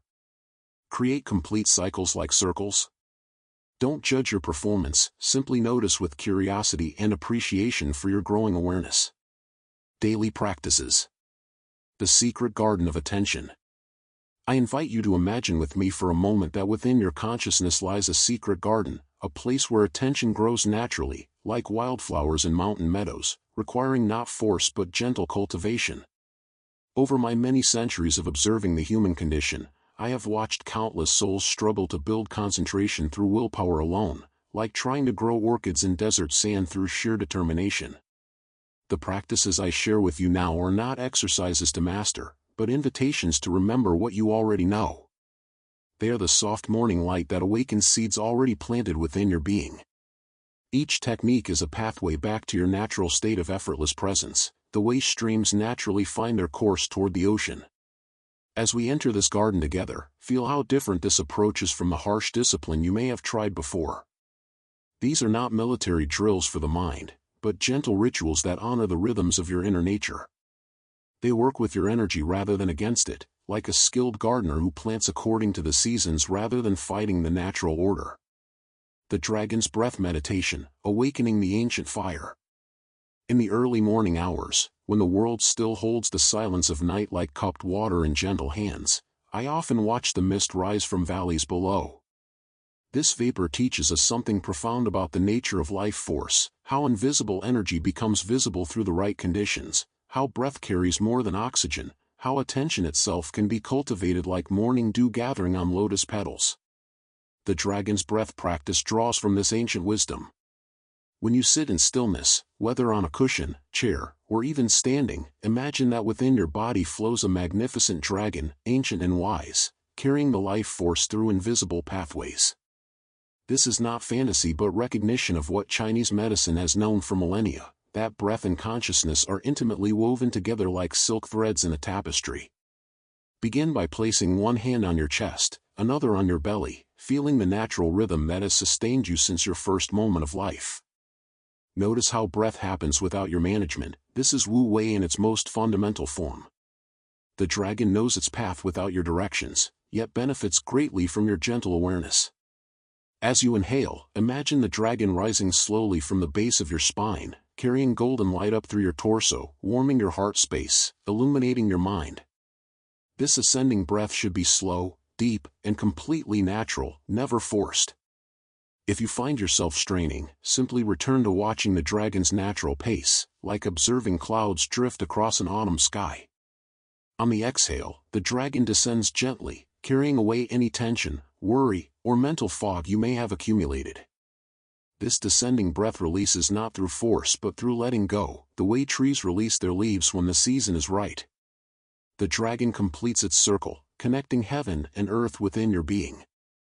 Continue this circulation for 5 minutes, though time will seem to move differently as you enter what I call dragon time, the eternal present where past and future dissolve into the flowing now. You may notice your heartbeat slowing, your thoughts becoming like gentle ripples on a quiet pond, your entire nervous system remembering its natural state of alert relaxation. This practice serves as your daily reset button, available anywhere, anytime. In a stressful meeting, take 3 dragon breaths. Before an important conversation, awaken the dragon's wisdom. During creative blocks, let the dragon's circulation clear the channels of inspiration. The beauty lies in its invisibility. No one knows you're accessing profound states of focus while appearing completely normal. Some days the dragon feels vibrant and strong, other days quiet and subtle. Both are perfect. The practice teaches you to work with your energy as it is, not as you think it should be. This acceptance is the foundation of sustainable concentration, building focus that nourishes rather than depletes you. Moments for reflection. How does working with your natural breath rhythm differ from trying to control it? What shifts in your mental state when you imagine energy as a wise, benevolent dragon rather than something you must force? Practice invitation. Begin tomorrow morning with just 3 dragon breaths before getting out of bed. Notice how this gentle beginning influences the quality of your entire day. The first focus ritual, planting seeds in morning soil. There is a reason ancient sages rose before dawn, not from discipline alone, but from understanding that consciousness is most malleable in the soft hours before the world awakens. Like fertile soil after gentle rain, the morning mind receives new patterns more readily, holds intentions more clearly, remembers its essential nature more easily. Your first focus ritual is not another task to add to your morning routine, but a transformation of how you transition from sleep's depths to the day's demands. Think of it as lighting an inner candle that will burn steadily through all of life's winds, not bright enough to strain your eyes, but steady enough to guide your way. Begin while still in bed, before checking phones or thinking about today's agenda. Place both hands on your heart and take one conscious breath, acknowledging the simple miracle that you are here, alive, aware. This moment of gratitude is not mere sentiment but practical wisdom. A focused mind begins with a grateful heart. Sit on the edge of your bed with feet touching the floor, creating a bridge between rest and activity. Feel the ground supporting you, just as the earth supports mountains without effort. This grounding becomes your reference point throughout the day. Whenever you feel scattered, remember your feet on the floor, your connection to something stable and enduring. Set an intention for today's quality of presence, not your performance or achievements. You might silently say, "May my attention flow like water, flexible yet focused, gentle yet powerful." Or simply, "Today I practice presence." The intention should feel like putting on comfortable clothes rather than heavy armor. Stand slowly, imagining roots growing from your feet deep into the earth while the crown of your head reaches toward sky. You are a bridge between heaven and earth, between doing and being, between effort and ease. This standing meditation for 30 seconds or a minute establishes your center for the entire day. Choose one simple activity, brewing tea, washing face, or walking to the kitchen, and perform it with complete presence. Feel textures, notice temperatures, observe the play of light and shadow. This transforms routine into ritual, mundane into sacred, scattered into focused. You're training attention not through meditation alone but through conscious living. End with 3 breaths while looking out a window or, if possible, stepping outside briefly. Connect with the larger rhythms of nature, clouds moving across sky, leaves rustling in breeze, birds beginning their day. You're not separate from these natural flows but part of them, and remembering this connection stabilizes your focus like an anchor in flowing water. The entire ritual takes 10 minutes but establishes a quality of presence that can last all day. You've planted seeds of consciousness in fertile morning soil. Now trust the natural growth that follows, some days luxurious, some days modest, all days meaningful. This is not about perfect execution but sincere engagement. Some mornings you'll remember halfway through breakfast, no problem. Simply take one conscious breath and begin again. The practice teaches itself through repetition, like water carving riverbeds through persistent gentle flow. Moments for reflection. How might starting your day with intention rather than reaction change your relationship with daily challenges? What happens to your energy when morning activities become conscious rather than automatic? Practice invitation. Choose 3 elements from this ritual that most appeal to you and try them for 1 week. Notice which ones naturally want to expand and which feel forced. Let your intuition guide the practice's evolution. The Sage's Walk, moving meditation in daily life. Every step you take is an opportunity to practice presence, yet how often do we truly arrive where we're going? I have watched people walk for miles while their minds travel to different continents entirely. Their bodies moved through space while their consciousness wandered through time, missing the profound gift of this moment, this step, this breath. The Sage's Walk transforms your daily movements from unconscious transitions into conscious practices. Whether walking from car to office, kitchen to bedroom, or around the block during lunch, each step becomes a meditation, each movement a return to presence. Begin by changing your relationship with walking speed. Our culture promotes rushing as productivity, but true efficiency comes from calm presence. Slow your normal pace by just 10%, not dramatically, but enough to feel more connected to the ground beneath your feet, more aware of your body moving through space. Feel each foot's connection with earth. As your heel touches ground, imagine drawing stable energy up through your leg. As you roll onto your forefoot and push off, feel yourself giving energy back to the earth. You're not just moving across the planet's surface but participating in an ancient dance of give and take, stability and movement. Coordinate breath with steps in whatever rhythm feels natural, perhaps inhale for 3 steps, exhale for 4. Don't force a pattern but find the breathing walking symphony that emerges when you pay attention. Some days it will be quick and energizing, other days slow and contemplative. Trust your body's wisdom. Use peripheral vision while walking, taking in the whole visual field rather than tunnel vision focused on destination. This soft gaze relaxes the nervous system and opens awareness to subtle details usually missed: play of light through leaves, expressions on passing faces, the endless creativity of shadows and colors. When walking in nature, even just between parked cars with a few weeds growing through concrete, acknowledge the green growing things.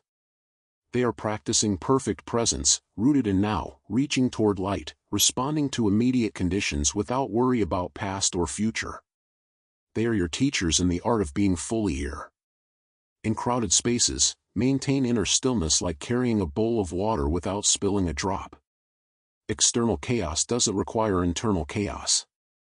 Practice being the calm center while others rush and stress around you. Your peaceful presence becomes a gift to everyone you encounter. Transform waiting into walking meditation.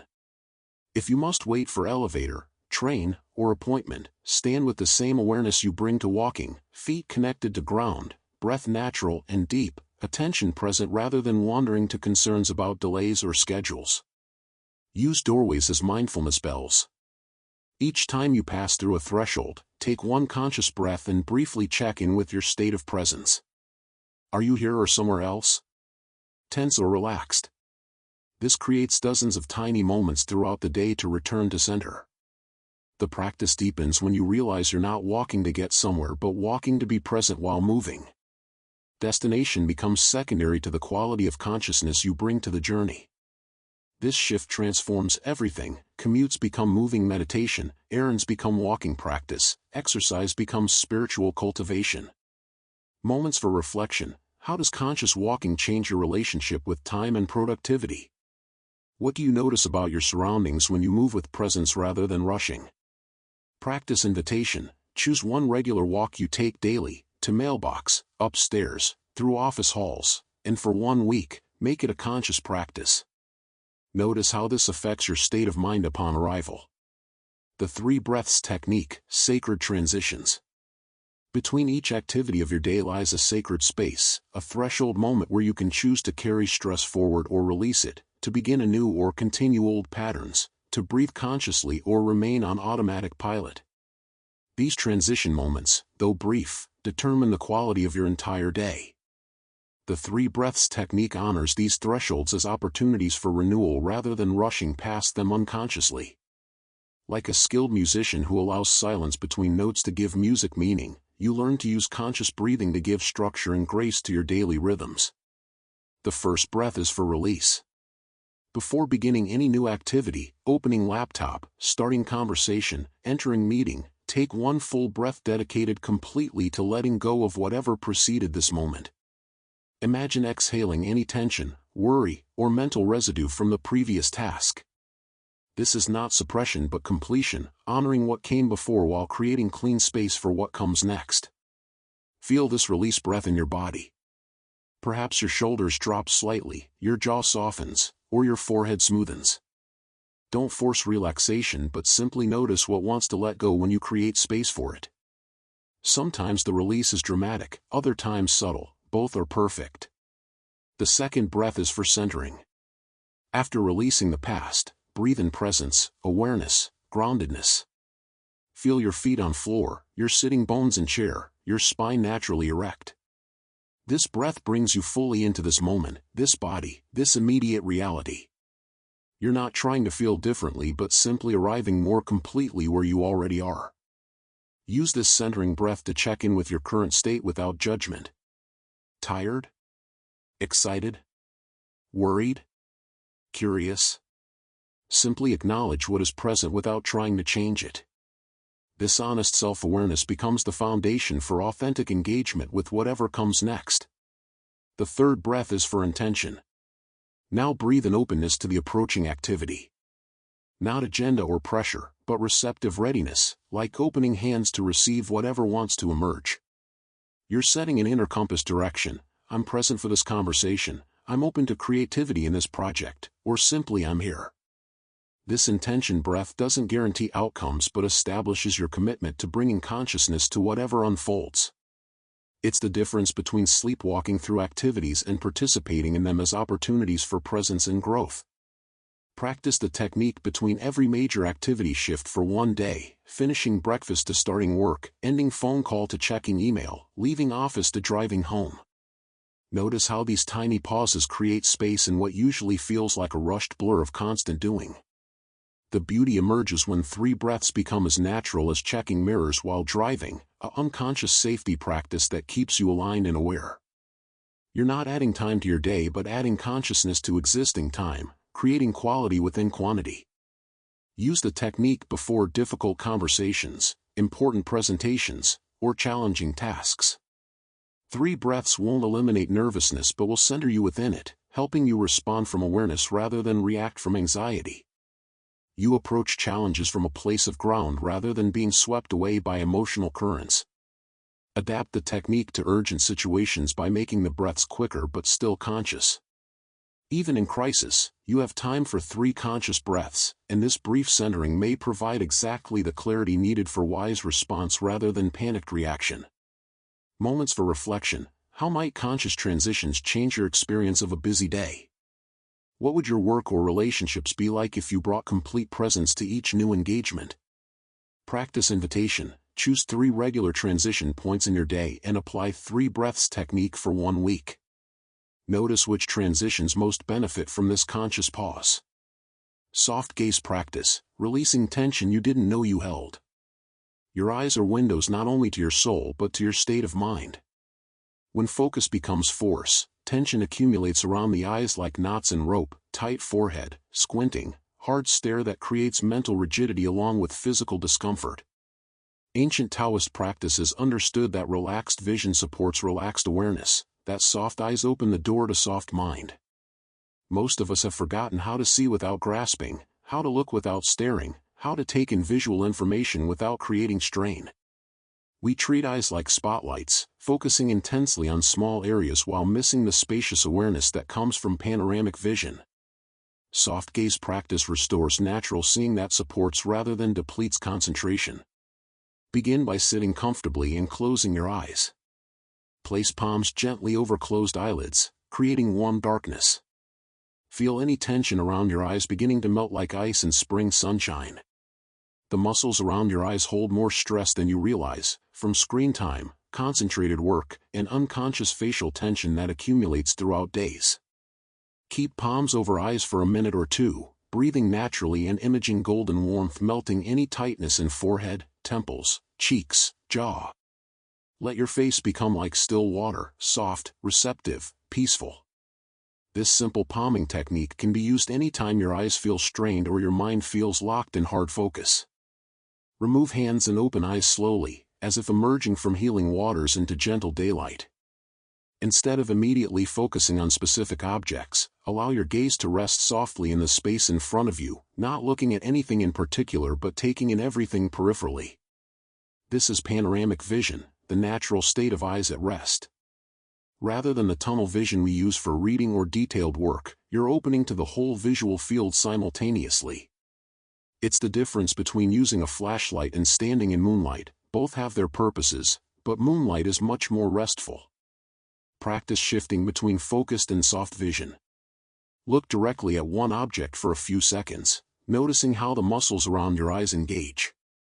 Then soften your gaze, allowing peripheral vision to expand while still seeing the object but not staring at it. Feel how this changes the quality of your attention, less grabbing, more receiving. Try reading with softer eyes. Instead of intense focus that creates tension, allow words to come to you while maintaining awareness of the page's entire space.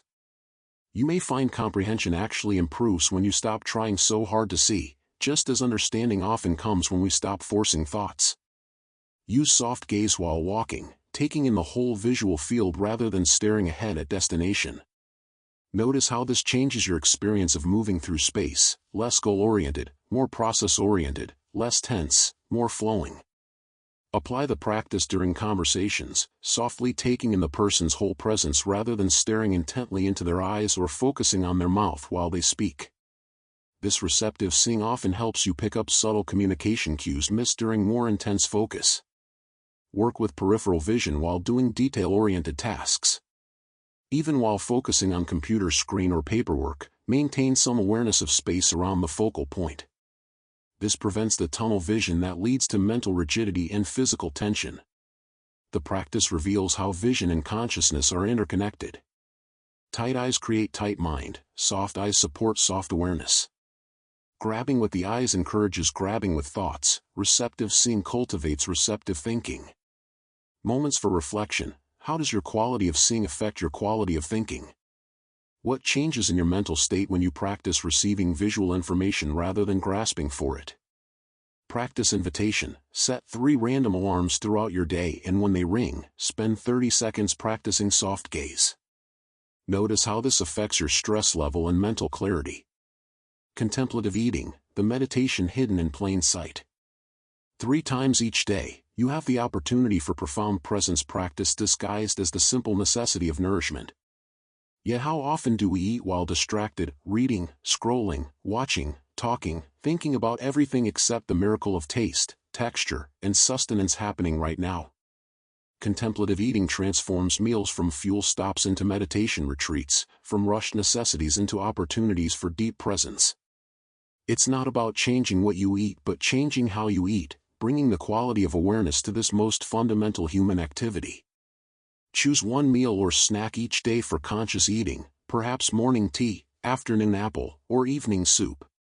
Begin before taking the first bite by simply looking at your food with fresh eyes, as if seeing this particular meal for the first time. Notice colors, shapes, arrangement on plate or in bowl. Food is art created by earth, sun, rain, and human hands, worthy of appreciation. Smell your food before eating, taking in the complex aroma like a wine taster evaluating vintage. Each scent carries information, freshness, ripeness, the essence of ingredients combined. This preliminary appreciation awakens your digestive system and brings you into relationship with what will become part of your body. Take the first bite smaller than usual and chew more slowly, exploring texture and taste as they change in your mouth. Sweet, sour, salty, bitter, umami. Notice the symphony of flavors most meals offer but which we usually miss in our hurry to finish eating and move to the next activity. Pause between bites, setting utensil down and breathing consciously. Feel gratitude not as forced sentiment but as natural appreciation for the chain of elements, soil, seed, sunshine, farmers, markets, preparation, that brought this nourishment to your table. Notice hunger and satisfaction signals as you eat. Most of us eat until plates are empty rather than until bodies are satisfied. Conscious eating reconnects you with internal wisdom about when you've had enough, supporting both physical health and mental awareness. Pay attention to the eating process itself, lifting food to mouth, chewing, swallowing. These movements usually happen unconsciously, but bringing awareness to them creates a walking meditation with fork and spoon. You're not just consuming calories but practicing presence. If eating with others, try periods of silence or conscious conversation rather than distracted chatter. Share appreciation for the meal, discuss flavors mindfully, or simply enjoy companionable quiet.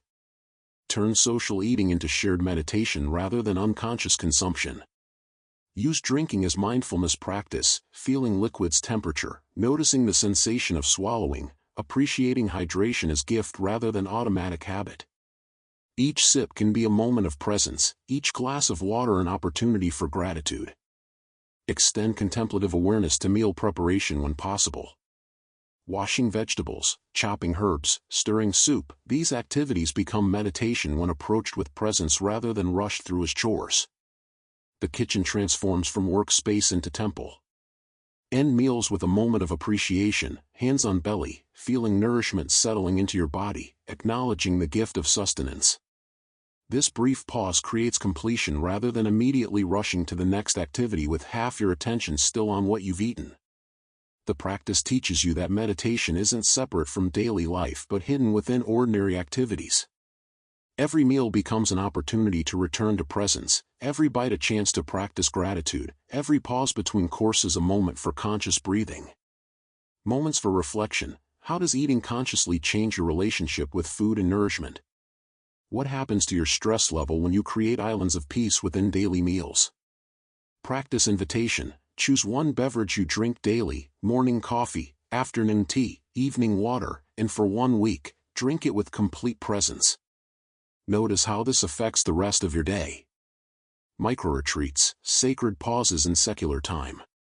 Within the busiest day lie hidden oases, 2 or 3 minute spaces where you can touch the silence that underlies all activity, remember the peace that exists beneath all stress, reconnect with the center that remains steady while everything around it moves. These micro-retreats don't require special location or equipment, only the willingness to pause and breathe consciously in the midst of doing. The power of micro-retreats lies not in their duration but in their quality. Like drops of essential oil scenting an entire room, these brief moments of presence can transform hours of unconscious activity into conscious living. They are reset buttons for your nervous system, refresh commands for your attention, small deaths that lead to constant rebirth. Create your first micro-retreat right now, wherever you are. Close your eyes or soften your gaze downward. Take 3 conscious breaths, feeling each exhale release tension you may not have known you were holding. This is not preparation for meditation, this is meditation, complete and perfect in its simplicity. Use transition times for micro-retreats: waiting for elevator, sitting in car before starting engine, standing in line at store. Instead of checking phone or planning ahead, drop into present moment awareness. Feel your feet on ground, notice breath moving naturally, observe sounds around you without labeling them good or bad. Transform bathroom breaks into sacred pauses. The few minutes of privacy become opportunities for conscious breathing, gentle stretching, looking in mirror with kindness rather than criticism. Even the most mundane activities become doorways to presence when approached with awareness. Practice the conscious minute before opening email, beginning phone calls, or starting new tasks. 60 seconds of presence, feeling your body in the chair, noticing the quality of light in the room, setting intention for engaged awareness rather than automatic reactivity. Use traffic lights, computer loading screens, and other everyday delays as meditation bells calling you back to presence. Instead of impatience with interruptions to your agenda, welcome these pauses as gifts from the universe, opportunities to remember yourself, breathe consciously, arrive more fully wherever you're going. Create a worry window. When anxious thoughts arise throughout the day, instead of trying to solve them immediately or suppressing them completely, tell them, "I'll give you my full attention at 4 p.m., or whenever works." This protects your present moment awareness while honoring the mind's concerns. Practice gratitude micro-retreats by pausing to appreciate something in your immediate environment: sunlight through window, comfortable chair, the gift of sight that lets you read these words. Gratitude interrupts mental loops of dissatisfaction and reconnects you with abundance always available in this moment. End phone calls with 3 conscious breaths before beginning the next activity. This prevents conversations from bleeding into each other energetically, helps you digest what was shared, and creates clean space for whatever comes next. Use physical sensations as anchors for micro-retreats, feeling hands on keyboard, back against chair, air on skin. The body is always in present moment, so connecting with physical sensations instantly grounds scattered mental energy. Develop stealth meditation, practicing presence while appearing completely normal to others. Conscious breathing during meetings, soft gaze while listening to colleagues, feeling feet on floor during presentations. You're cultivating inner peace without anyone knowing. The accumulative effect of micro-retreats surprises most people. By day's end, you've had dozens of moments of conscious presence without adding any extra time to your schedule. Like compound interest, these brief investments in awareness pay dividends in reduced stress, increased clarity, and deeper satisfaction. Moments for reflection: how might regular micro-retreats change your relationship with busy schedules and time pressure? What would happen if you treated ordinary waiting periods as gifts rather than inconveniences? Practice invitation. Set a gentle hourly chime on your phone for 1 week. When it rings, take a 2-minute micro-retreat wherever you are. Notice how this affects your daily stress level and mental clarity. The evening ritual: composting the day's experiences. As gardeners know that fallen leaves must decompose to nourish next year's growth, wise practitioners understand that daily experiences need conscious processing to become wisdom rather than accumulated stress. The evening ritual provides this gentle composting, not dramatic therapy sessions but simple practices that help the day's events settle into insight rather than tension.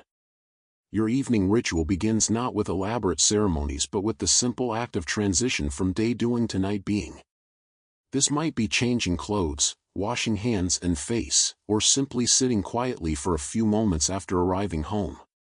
You're creating a bridge between public and private self, between outer engagement and inner reflection. Review the day like watching clouds pass across evening sky, observing without judgment, noticing without grasping. What moments brought joy?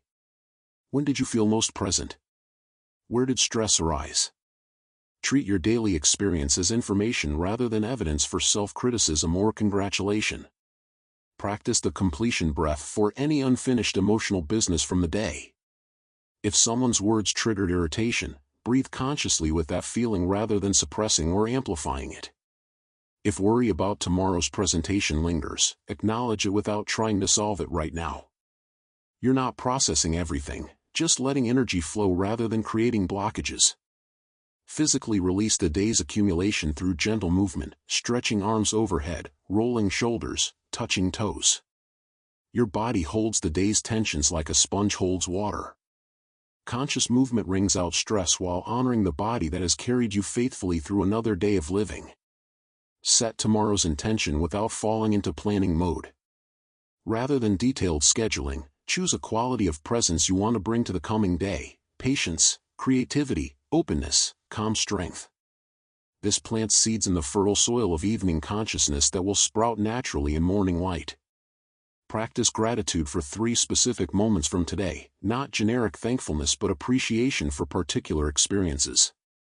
Perhaps the taste of morning coffee, brief connection with colleague, or feeling of accomplishment after completing difficult task.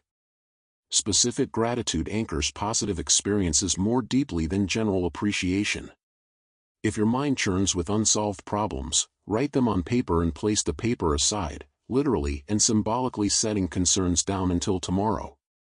This is not avoidance but trust that rest will bring clarity, that sleep will provide perspective, that morning minds often see solutions evening minds miss. Create physical comfort for your sleeping space: fresh water beside bed, clean clothes for tomorrow, perhaps one flower or beautiful object visible upon waking. These small kindnesses to tomorrow's self demonstrate self-care and create positive anticipation for the coming day. End with 3 conscious breaths while lying in bed, releasing the day completely and embracing the approaching renewal of sleep. Feel gratitude for your bed, your home, your safety, simple gifts many in the world lack but which we often take for granted. If sleep feels elusive, resist the urge to solve this through effort. Instead, practice resting with insomnia, being peaceful with wakefulness rather than fighting it. Often the struggle against sleeplessness creates more arousal than the sleeplessness itself. The evening ritual teaches you that endings are as important as beginnings, that conscious completion enables fresh starts, that honoring the day's gifts while releasing its burdens creates space for tomorrow's possibilities. Moments for reflection: how does consciously ending your day differ from simply collapsing into sleep? What changes in your morning energy when evening includes gratitude and gentle release? Practice invitation: choose 3 elements from this evening ritual and practice them for 1 week. Notice how conscious endings affect the quality of both your sleep and your next day's beginning. As we close this exploration of daily practices, I want you to feel the profound simplicity of what we've shared. These are not additional burdens for your already full life but invitations to transform ordinary activities into extraordinary opportunities for presence. Like adding spices to simple food, these practices season your regular day with awareness, turning routine into ritual, mundane into sacred. Remember that mastery comes not from perfect execution but from sincere engagement. Some days your dragon breath will feel powerful, other days barely noticeable. Both are perfect expressions of your natural rhythms. Some meals you'll eat with complete presence, others while distracted by necessary concerns. Welcome both with equal kindness. The secret lies in beginning again, always beginning again, with the freshness of morning dew and the patience of ancient mountains. Each breath offers a new chance to be present, each step an opportunity for awareness, each transition a doorway to deeper consciousness. Your secret garden of attention is always available, always ready to bloom when tended with gentle consistency. Water it with these practices, tend it with loving awareness, and trust the natural growth that follows. The garden knows how to flourish, you need only provide the conditions and trust the process. Parables and case studies. Stories that awaken inner wisdom. There are moments in our journey when concepts transform from mere understanding into living wisdom. This transformation rarely happens through explanation alone, it emerges through story, through witnessing how ancient principles breathe life into modern circumstances.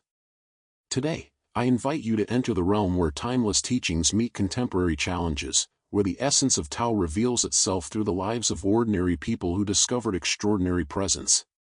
In my years of observing the dance between human consciousness and the natural way, I've witnessed countless moments where individuals suddenly grasp what cannot be grasped, understand what cannot be explained, and embody what they had only intellectually known. These stories carry a peculiar power, they bypass the analytical mind and speak directly to that part of us that already knows the truth we seek. The Archer and the Invisible Target. Let me begin with a story that has traveled through centuries, gathering wisdom like a river collects tributaries. There once lived an archer whose skill transcended the physical realm. When challenged to demonstrate his mastery, he would perform what seemed impossible, hitting targets he could not see. "How do you aim at what you cannot perceive?" asked a puzzled student one misty morning, when fog had rendered all distant objects invisible. The master drew his bow, closed his eyes, and released the arrow. The sound of wood splitting confirmed what should have been impossible. "I do not aim at the target," he replied, his voice carrying the stillness of deep water. "I become one with the arrow's desire to find its home." This puzzled the student even more. "But surely you must focus intensely on where you want the arrow to go?" The archer smiled, setting down his bow. "Watch the river, young one. Does it strain to reach the ocean? Does it force its way through obstacles? Yet it arrives at its destination with perfect accuracy, every single time." In our modern world, we often approach our goals like warriors storming a fortress, with force, intensity, and relentless determination. We grip our objectives so tightly that our hands tremble, we focus so hard that our vision blurs, and we try so desperately that we exhaust ourselves before reaching what we seek. But the archer's wisdom reveals a different path. True focus is not about staring fixedly at our target until our eyes water. It's about aligning ourselves so completely with our intention that the achievement becomes as natural as breathing. When we force our attention toward a goal, we create tension between where we are and where we want to be. This tension actually pushes our target away from us, like trying to grasp water. The tighter we squeeze, the more it slips through our fingers. I once worked with a writer who had been struggling for months to complete his novel. Every morning, he would sit at his desk, stare at the blank page, and command his creativity to appear. His focus was intense, his effort enormous, but his progress remained frustratingly minimal. When I suggested he approach his writing like the archer, feeling his way into the story rather than forcing his way through it, something magical happened. Instead of demanding that words appear, he began each session by quietly sensing the emotional atmosphere of his characters. Instead of gripping his plot outline like a battle plan, he learned to hold his story gently, allowing it to reveal its own path. The novel that had resisted 6 months of forceful attention completed itself in just 8 weeks of receptive focus. This is the paradox of the invisible target. When we stop aiming at our goals and start embodying them, they cease to be distant objects and become extensions of our own being. The archer hits the target not because he focuses on it, but because he has become the arrow's journey itself.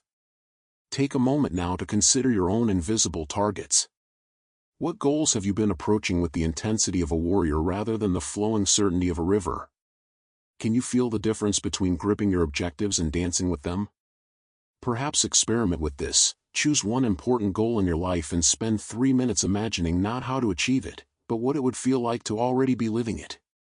Notice how this shifts your entire relationship with that aspiration, transforming struggle into magnetic attraction. The Executive and the Bamboo.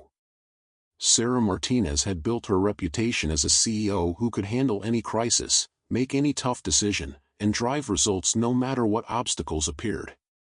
Her company's stock price reflected her success, but her personal well-being told a different story. By the time we met, she was consuming her fourth cup of coffee before noon, sleeping 4 hours a night, and snapping at colleagues who had once respected her steady leadership. "I've always been the rock everyone depends on," she confided during our first conversation, her hands wrapped around yet another cup of coffee that had gone cold while she spoke. "But lately, I feel like I'm made of glass pretending to be granite. One more unexpected crisis and I might shatter completely." The breaking point came during a particularly chaotic quarter when her company faced a major product recall, a key investor's sudden withdrawal, and 3 senior executives departing within the same month. Sarah's usual approach, working longer hours, micromanaging every detail, and pushing through with sheer force, was not only failing but making everything worse. During one especially turbulent week, I shared with her the wisdom of the bamboo forest. "Have you ever wondered," I asked, "why bamboo survives the strongest typhoons while mighty oak trees, for all their impressive strength, often snap and fall?" She looked puzzled, clearly wondering how plant life related to corporate leadership. "I suppose because bamboo is flexible." "Yes, but there's something deeper," I continued. "Bamboo doesn't resist the storm, it dances with it. When fierce winds blow, bamboo bends so completely that its tops sometimes touch the ground. Yet this apparent surrender is actually its greatest strength. By yielding, it survives what destroys more rigid structures." Sarah spent the next morning in her office contemplating this image. What would it mean to lead like bamboo instead of oak? How could she maintain her effectiveness while cultivating flexibility? The first test came that very afternoon when their largest client called an emergency meeting to discuss contract concerns that could potentially cost millions in revenue. Sarah's old approach would have been to arrive with detailed defensive arguments, statistics to justify every decision, and a determination to win through superior logic and force of personality. Instead, she tried something radically different. She entered the meeting with what she privately called bamboo mind, fully present and responsive, but without the rigid agenda she usually carried. When the client expressed concerns, instead of immediately defending her company's position, she listened with genuine curiosity. When criticism arose, instead of stiffening with resistance, she remained flexible enough to truly hear what was being communicated. Something remarkable happened. The client, perhaps sensing this different quality of presence, began sharing not just complaints but the underlying fears and pressures driving their concerns. Within an hour, what had begun as a potential contract cancellation transformed into a collaborative problem-solving session. By the meeting's end, they had not only preserved the relationship but discovered new opportunities for partnership. Over the following months, Sarah gradually integrated this bamboo wisdom into every aspect of her leadership. During board meetings, instead of arriving with fixed positions to defend, she came with clear values and vision but remained open to how they might best manifest. When team members brought problems, instead of immediately offering solutions, she first created space to fully understand the challenges. The transformation was remarkable. Her stress levels decreased dramatically, not because her workload lessened, but because she stopped exhausting herself by fighting against the natural flow of organizational dynamics.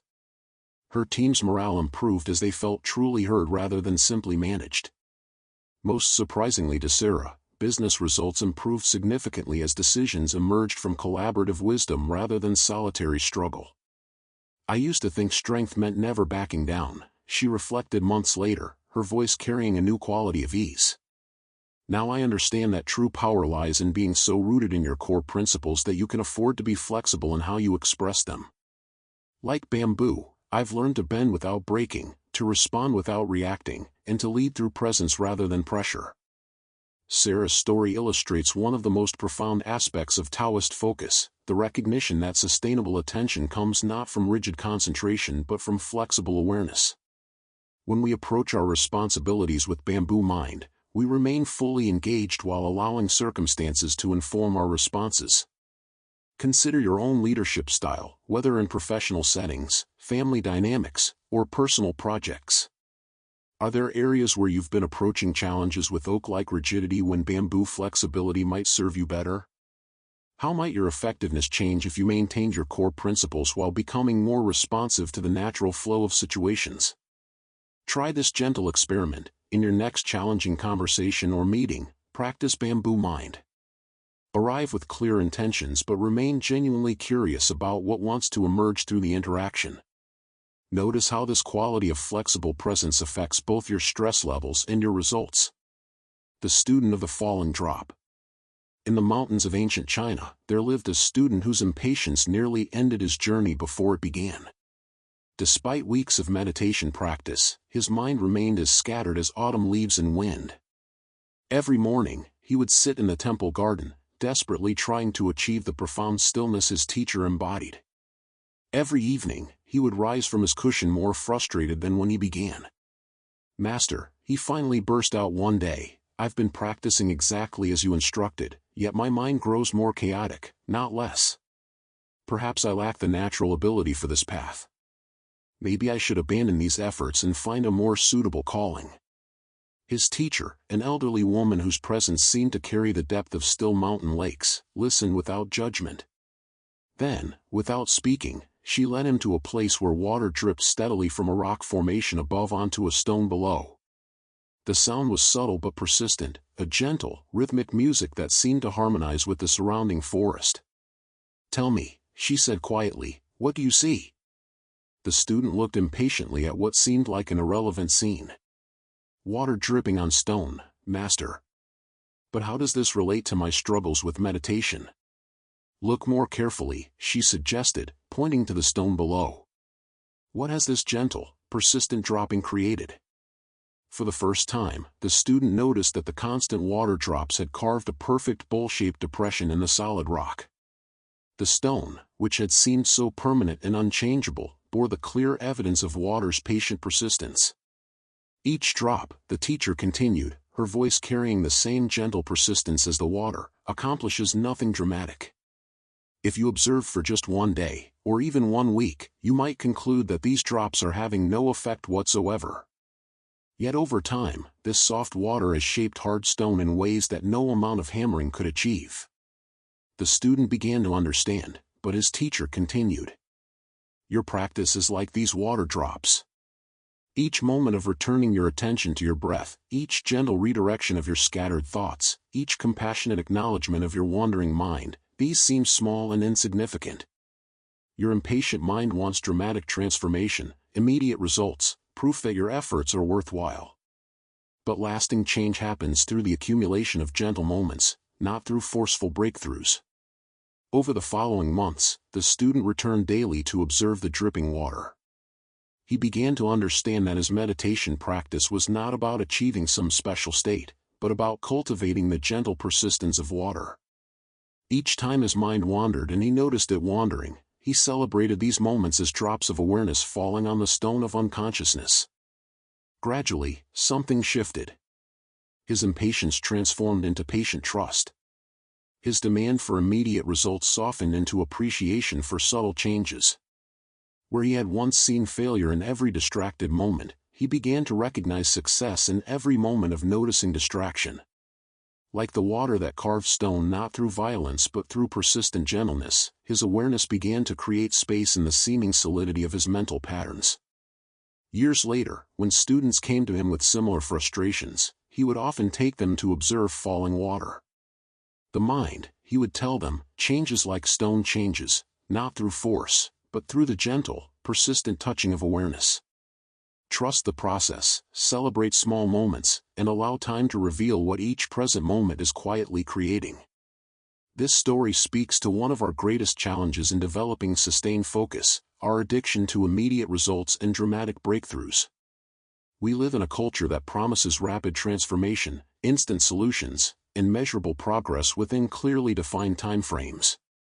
When we bring this mindset to inner development, we often abandon practices just as they're beginning to create the subtle changes that will eventually transform our entire way of being. I've witnessed countless individuals give up meditation practices, creative pursuits, or skill development programs because they couldn't see obvious progress within their expected time frame. Like the student who almost abandoned his path, they were looking for evidence of change on the wrong timescale. The wisdom of the falling drop teaches us to find satisfaction in the practice itself rather than in its obvious results. Each moment of gentle attention, each return to presence after distraction, each compassionate response to our own imperfections, these are not preparation for some future achievement. They are the achievement itself, dropping by drop, carving new pathways in the stone of habitual consciousness. Think about your own relationship with gradual development. Are there practices or goals you've abandoned because progress seemed too slow? What would change if you could find genuine appreciation for the gentle persistence of small, consistent actions? Here's a contemplative practice. Identify one area of your life where you've been demanding immediate results. For the next week, approach this area with the consciousness of falling water, gentle, persistent, celebrating each small touch rather than demanding visible transformation.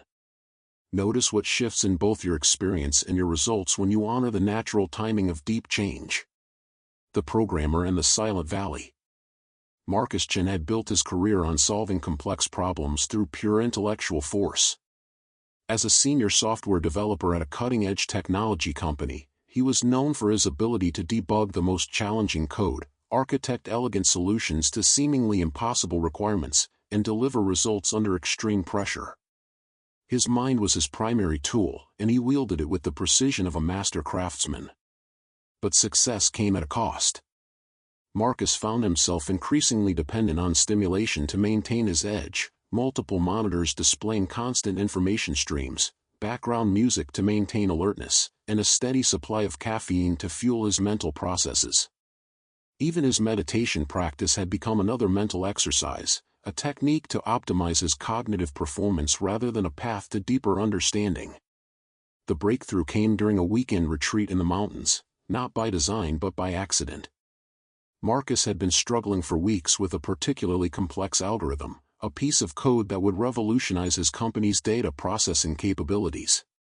He brought his laptop to the retreat, intending to work on the problem during breaks between meditation sessions. On the second day, while walking alone in what locals called the Silent Valley, a peculiar geographical formation where sounds seemed to disappear completely, Marcus experienced something unprecedented. As the constant background noise of civilization faded away, something equally quiet awakened in his awareness. In this profound silence, his relationship with the coding problem began to shift. Instead of attacking the algorithm with his usual analytical intensity, Marcus found himself simply sitting with the challenge, not thinking about it so much as sensing into it. The problem wasn't separate from him, it was like a koan, a living question that wanted to reveal its own solution. In the deep quiet of the valley, he could feel the elegant pattern that wanted to emerge, not through logical deduction but through intuitive recognition. When he returned to his laptop that evening, the code seemed to write itself. His fingers moved across the keyboard with fluid certainty, implementing solutions that bypassed the intellectual complexity he had been wrestling with for weeks. The algorithm that emerged was not only functional but beautiful, elegant in its simplicity, efficient in its execution, and surprisingly creative in its approach. "It's the strangest thing," Marcus later told his colleagues. "I stopped trying to solve the problem and started listening to it instead. The solution wasn't something I created through mental effort, it was something I discovered by getting my analytical mind out of the way." This experience transformed Marcus's entire approach to his craft. He began incorporating periods of what he called creative emptiness into his workdays, moments when he would step away from problems rather than continuing to wrestle with them intellectually. He discovered that his most elegant solutions consistently emerged not from intense mental effort but from a state of relaxed receptivity that allowed deeper patterns to become visible. His colleagues initially viewed this new approach with skepticism. How could doing less thinking produce better results? But Marcus's track record spoke for itself. His code became cleaner, his solutions more innovative, and his delivery times actually improved despite spending less time actively working on problems. "I used to think that being a good programmer meant having the fastest, most powerful analytical mind," Marcus reflected months later. "Now I understand that it's more like being a good translator between human needs and machine capabilities. The translation happens best when I'm not forcing it but allowing it to emerge from understanding both languages at a deeper level."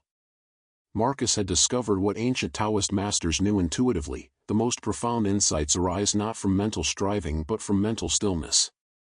When we stop filling every moment with mental activity, space opens for a different kind of knowing, one that perceives whole patterns rather than analyzing individual components, one that recognizes solutions rather than constructing them.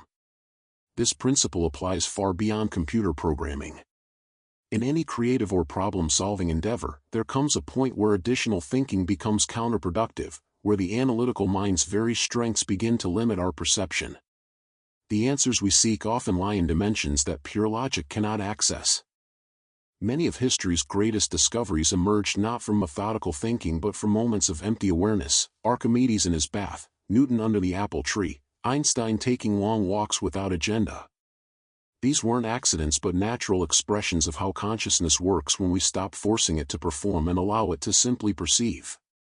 Consider your own relationship with problems and challenges. Do you have a tendency to keep thinking harder when initial approaches don't work?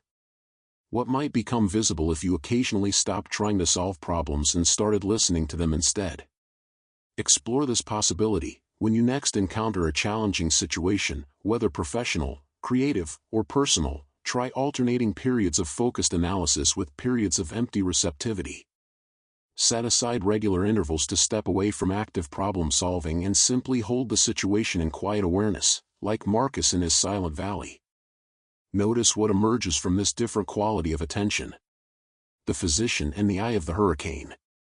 Dr. Elena Rodriguez had saved countless lives during her 15 years as an emergency room physician, but she had never faced anything like the chaos that erupted one winter evening when a massive highway accident sent 43 patients through her hospital's doors within the span of 2 hours.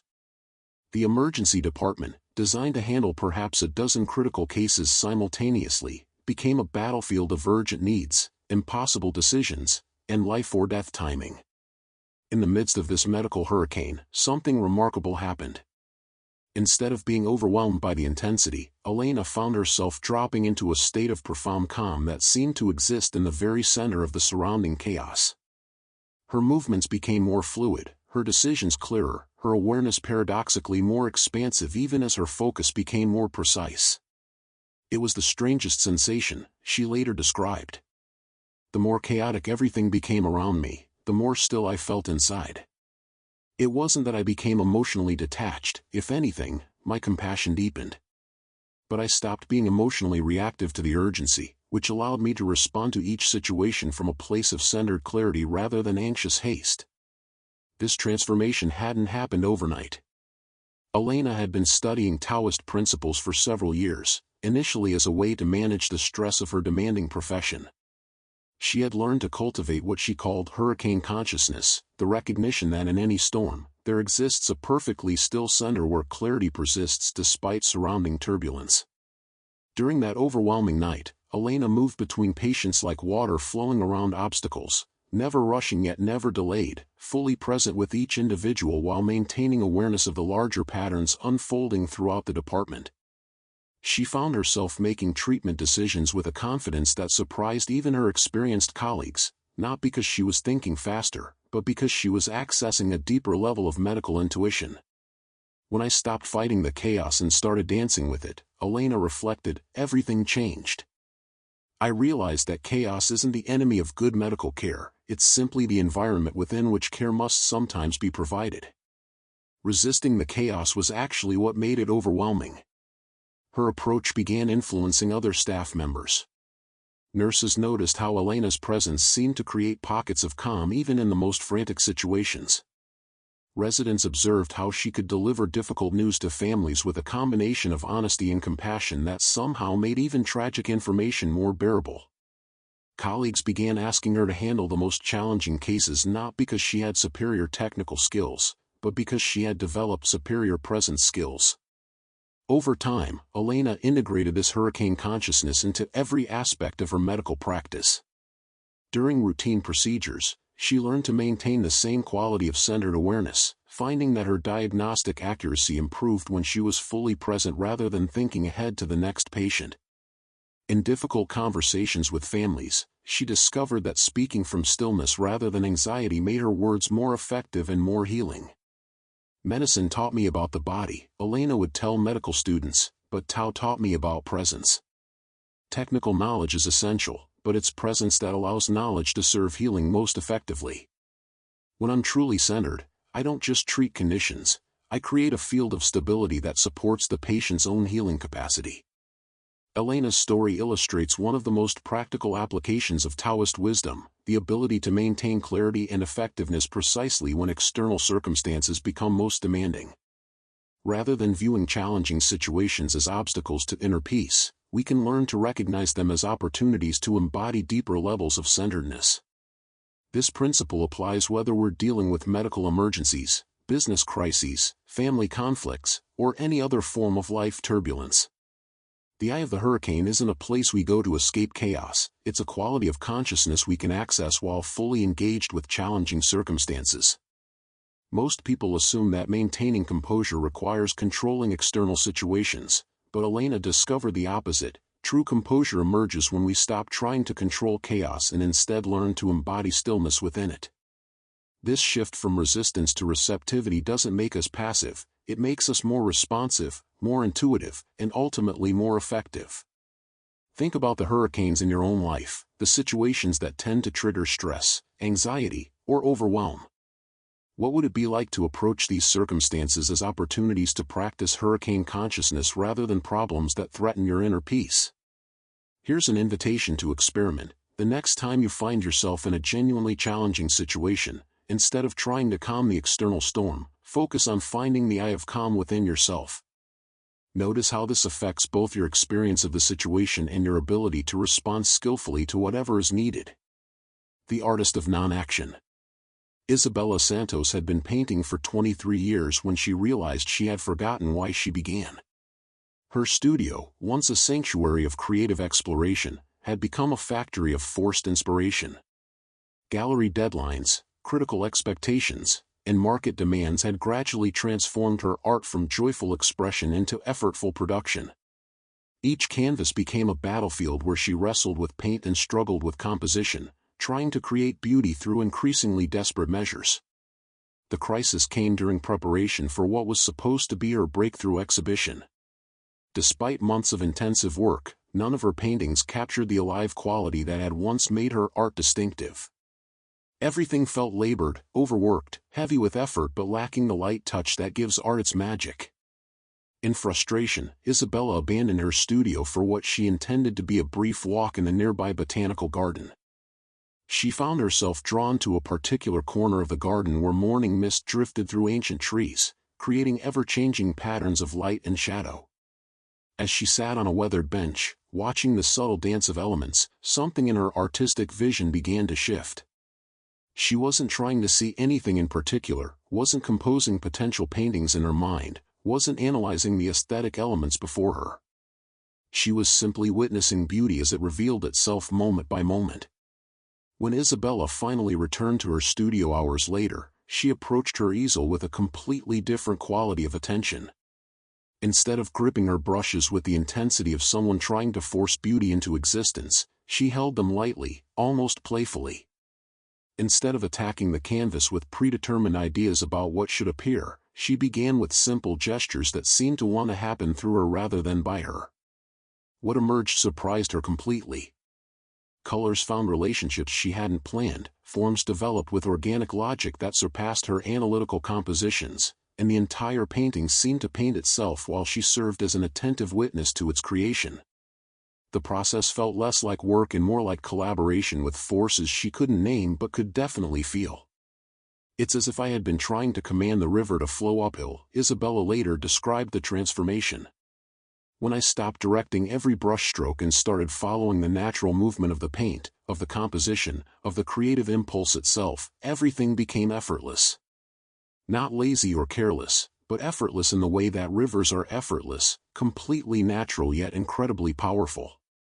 This shift didn't mean Isabella abandoned her technical skills or artistic knowledge. Instead, she learned to hold her expertise lightly, allowing years of training to inform her work without dominating it. She discovered the difference between skill that serves creativity and skill that constrains it, between knowledge that enhances intuition and knowledge that replaces it. Her paintings from this period carried a quality that critics struggled to describe but viewers immediately felt. There was an aliveness in the work, a sense that the paintings were still creating themselves even as they hung on gallery walls. Colors seemed to breathe, forms appeared to move when viewed peripherally, and the overall effect was of witnessing nature itself rather than representations of nature. I used to think that being a serious artist meant controlling every aspect of my work, Isabella reflected months later, standing before canvases that seemed to glow with inner light. Now I understand that true artistry lies in learning when to direct and when to follow, when to decide and when to discover, when to make things happen and when to let things happen through me. Isabella's experience illustrates one of the most paradoxical aspects of mastery in any field, the recognition that highest skill often involves using our abilities in service of something larger rather than for personal control. Whether in art, athletics, music, or any creative endeavor, there comes a point where technique must serve inspiration rather than replace it. This doesn't mean abandoning discipline or disregarding skill development. Rather, it means cultivating the ability to hold our capabilities lightly enough that they can respond to the subtle requirements of each unique situation. Like Isabella's brushes, our skills become most effective when we stop gripping them tightly and allow them to find their own perfect relationship with whatever wants to be created. Many people resist this approach because they fear losing control will lead to poor results. But Isabella discovered the opposite. When we stop trying to control outcomes and start serving the creative process, outcomes often exceed what our controlling mind could have planned. Consider your own relationship with skill and effort, whether in professional work, creative pursuits, or daily activities. Are there areas where you might be gripping too tightly, trying too hard, forcing results rather than allowing them to emerge naturally? Experiment with Isabella's approach. Choose an activity where you have some experience and deliberately practice holding your skills lightly. Instead of directing every detail, try following the natural flow of the activity while remaining skillfully responsive to what wants to happen. Notice how this affects both the process and the results. Extracting personal wisdom. These stories offer more than entertainment or inspiration. They serve as mirrors reflecting possibilities that already exist within your own consciousness. Each character's transformation illustrates principles that you can discover and apply in your unique circumstances. The archer's wisdom about invisible targets invites you to examine your relationship with goals. Are you gripping your objectives so tightly that you create tension between where you are and where you want to be? The practice of feeling into your goals rather than staring at them transforms achievement from struggle into magnetic attraction. Sarah's bamboo leadership demonstrates how strength and flexibility can coexist. Consider the areas of your life where you've been approaching challenges with oak-like rigidity when bamboo responsiveness might serve you better. True power lies in being so rooted in core principles that you can afford to be flexible in how you express them. The student's journey with the falling drop speaks to our impatience with natural timing. What practices or goals have you abandoned because progress seemed too slow? The wisdom lies in finding satisfaction in the practice itself rather than demanding immediate results, celebrating each moment of gentle attention as it gradually carves new pathways in consciousness. Marcus's discovery in the Silent Valley reveals how solutions often emerge from emptiness rather than fullness. Where in your life might you be thinking too hard when what's needed is listening more deeply? The most elegant responses often arise not from mental effort but from receptive awareness that perceives whole patterns. Elena's hurricane consciousness shows how centeredness deepens rather than disappears when circumstances become challenging. What are the storms in your life that you've been trying to escape rather than learning to embody stillness within? The eye of calm isn't a place we go, it's a quality we can access anywhere. Isabella's artistic transformation illustrates how mastery involves serving creativity rather than controlling it. In what areas of your life might you be gripping your skills too tightly, trying to force results rather than allowing them to emerge naturally through skillful responsiveness? The common thread weaving through all these stories is the recognition that our highest capabilities emerge not from forcing but from aligning, not from controlling but from collaborating with forces larger than our individual will. This is the essence of Wu Wei, effortless action that accomplishes more than strenuous effort because it flows with rather than against the natural patterns of existence. Take some time now to reflect on which of these stories resonated most strongly with your current situation. What parallels do you notice between the characters' challenges and your own? What possibilities do you see for applying their discoveries to your unique circumstances? Consider this gentle practice. Choose one insight from these stories that particularly speaks to you and experiment with embodying it for just 1 week. Don't try to transform everything at once, simply explore how this single shift might influence your experience and effectiveness in daily life. Like the falling drop, allow small changes to create gradual transformation rather than demanding immediate revolution. Remember, these stories aren't prescriptions to follow but invitations to discover. Each person's path unfolds uniquely, and your own story of transformation will have details that no ancient parable could predict.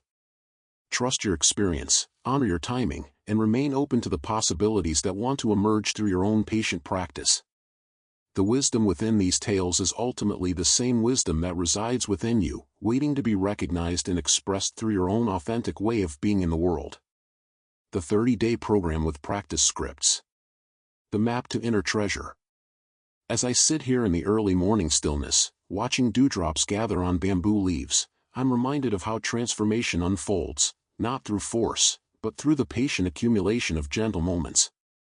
Just as each droplet eventually fills the stream that carves through stone, your daily practice will sculpt a new quality of presence in your life.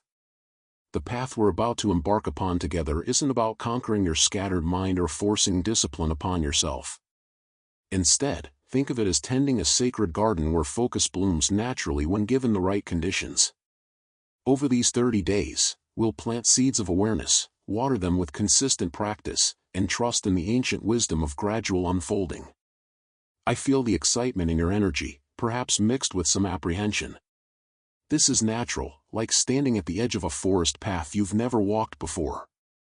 Let me be your gentle guide, sharing what I've learned from watching countless students discover their own inner stillness. Some arrive breathless from corporate boardrooms, others heavy with creative blocks, and still others simply yearning for a peace that seems to slip away like morning mist. All find what they seek when they stop chasing and start allowing. Week 1, establishing the foundations.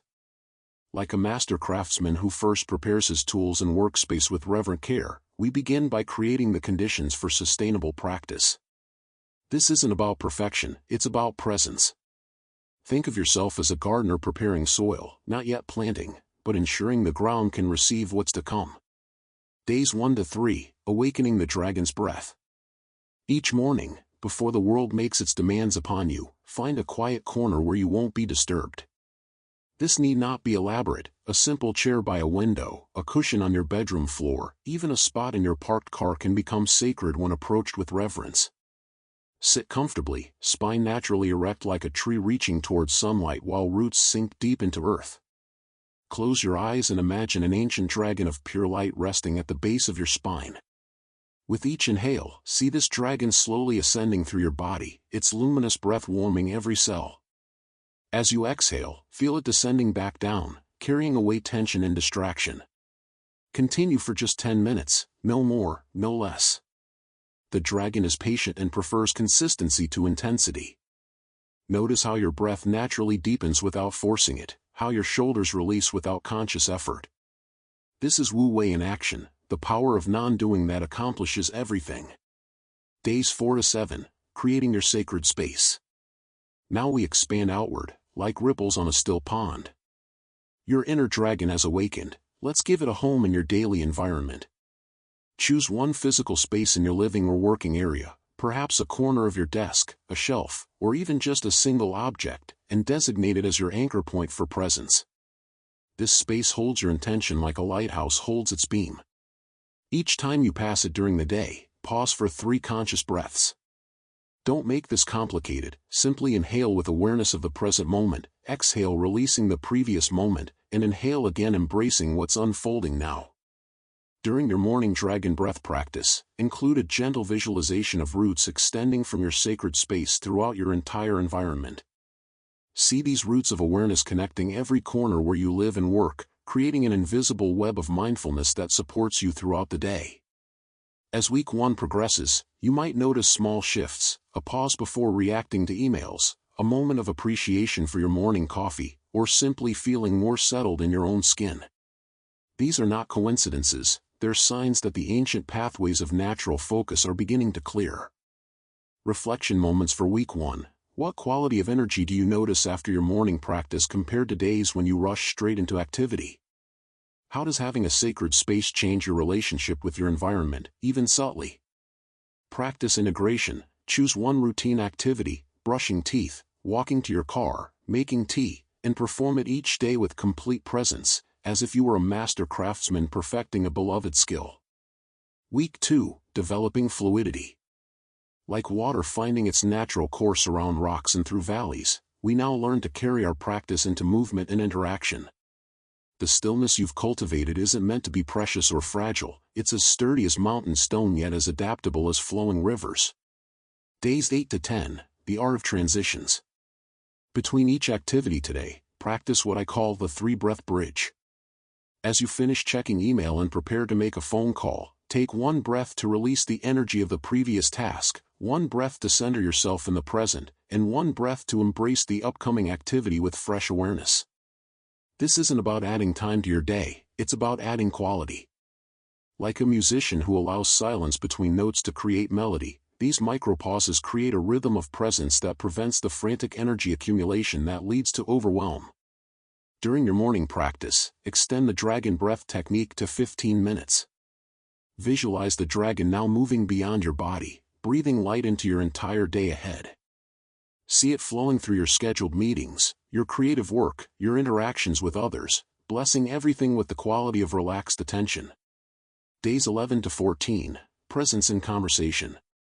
Here we meet one of our greatest teachers, other people. Every conversation becomes an opportunity to practice what I call listening with your whole being. When someone speaks to you, imagine your attention as a warm, golden light that completely embraces their words, their tone, their underlying feelings.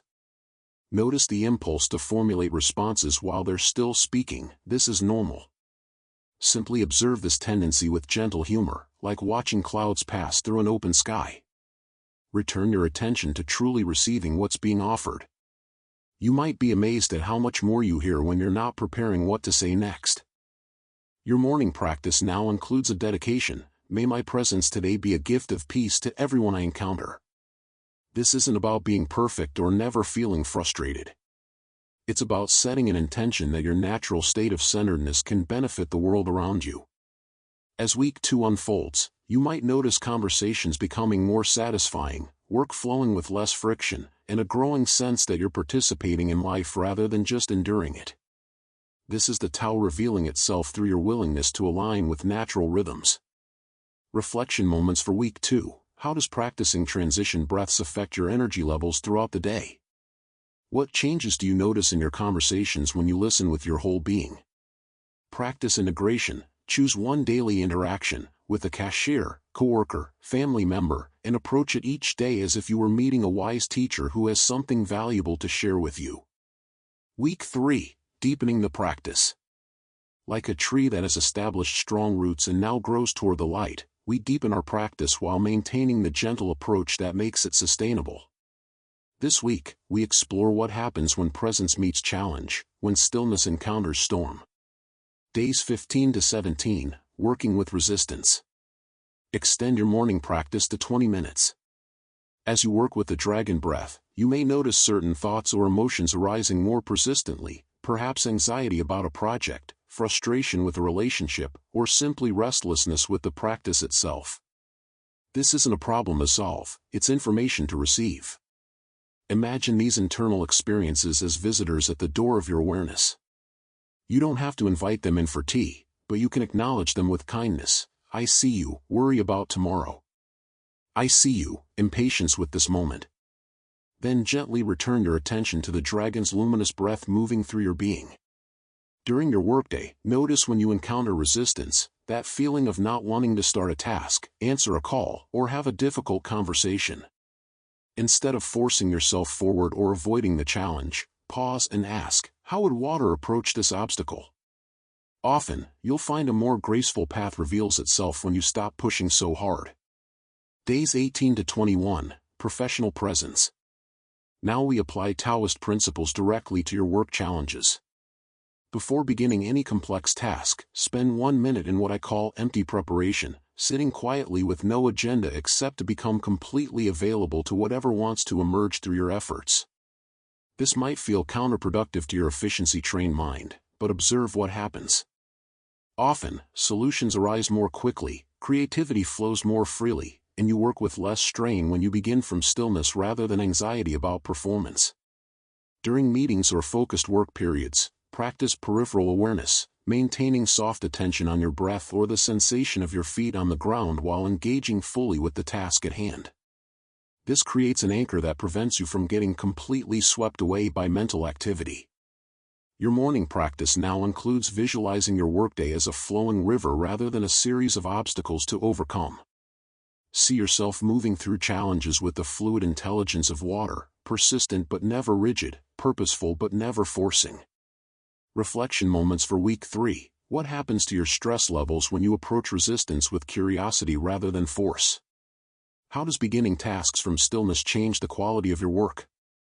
Practice integration. Identify your most challenging work activity this week and approach it as a moving meditation, bringing complete presence to each small step rather than focusing on the overwhelming whole.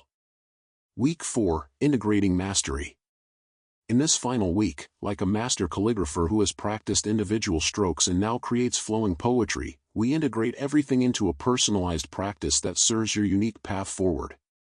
Days 22 to 24. Intuitive focus.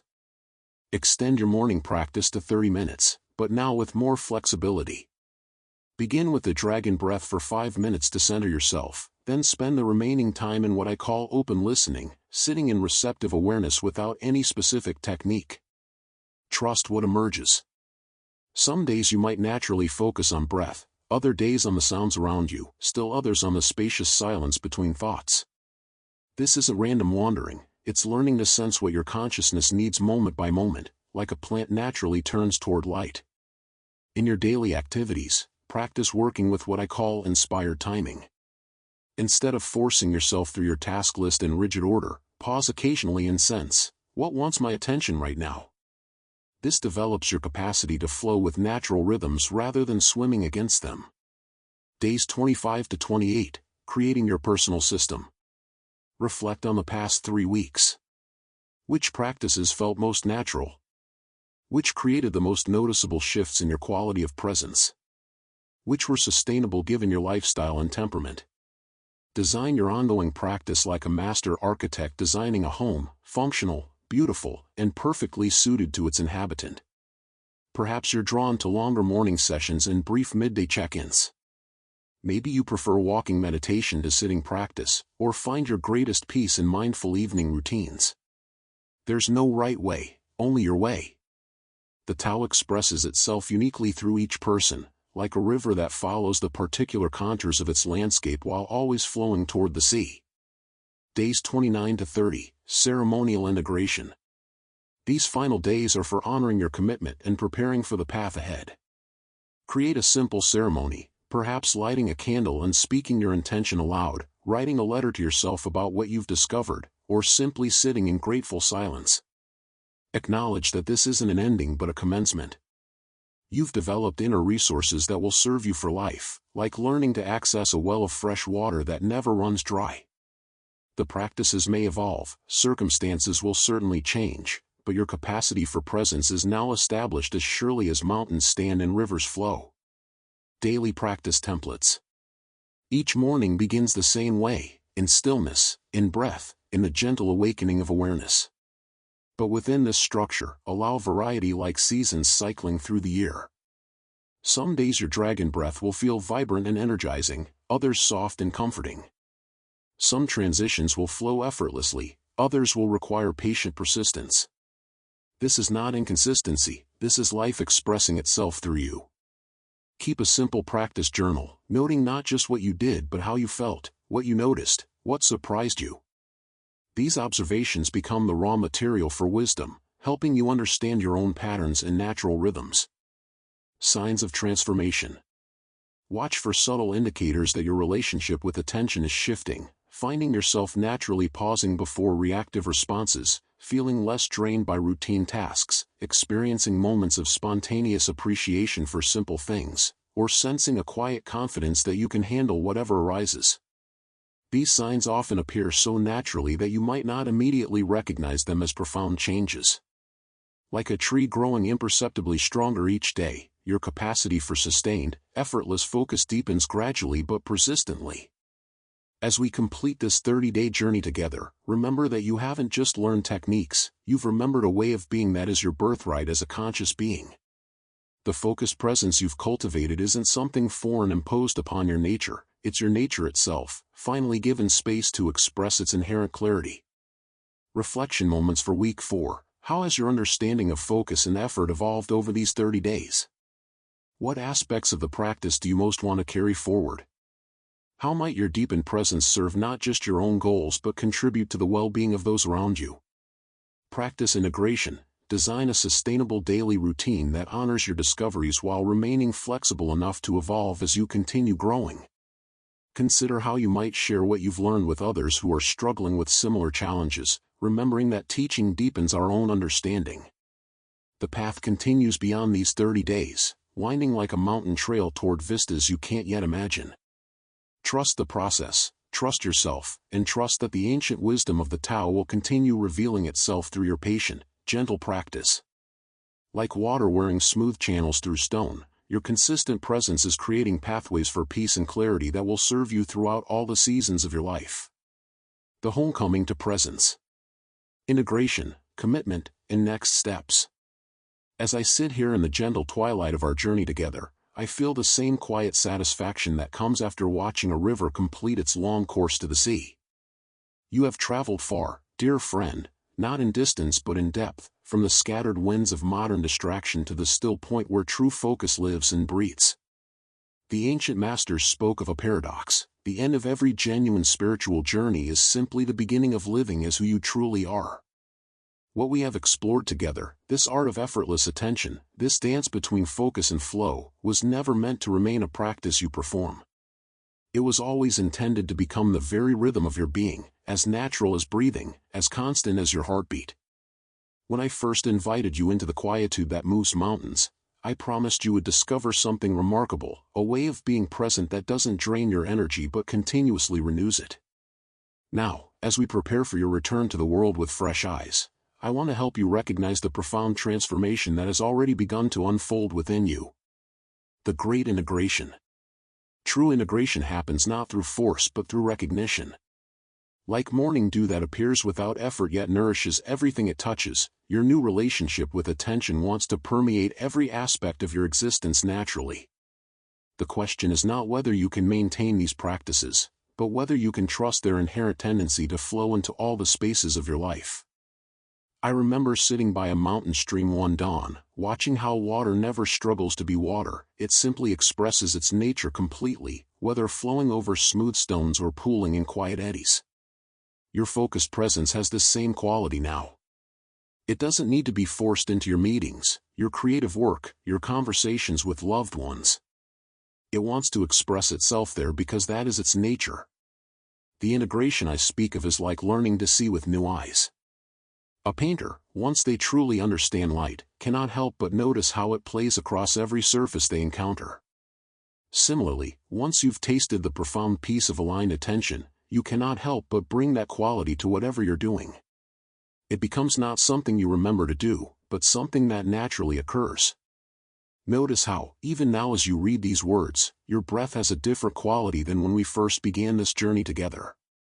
There's less holding, less forcing, more allowing. Your shoulders perhaps sit differently. Your eyes rest more softly on the page. These are not techniques you're applying, they are expressions of who you are becoming. This is what the ancients meant by te, virtue that flows from your essential nature rather than effort. When focus becomes natural, it no longer feels like concentration but like coming home to yourself again and again throughout the day. Take a moment now to sense into this truth. Place your hand on your heart and notice how it beats without your management, how your breath continues without your direction. In the same way, your awakened attention has its own wisdom, its own rhythm, its own perfect timing. Signs of maturity in practice. Recognizing the markers of genuine transformation requires the same gentle discernment we've cultivated throughout our journey.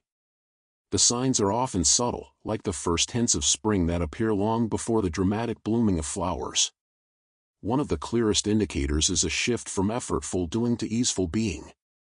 Where once you might have muscled through tasks, feeling depleted afterward, you now find yourself moving through your days with a kind of athletic grace.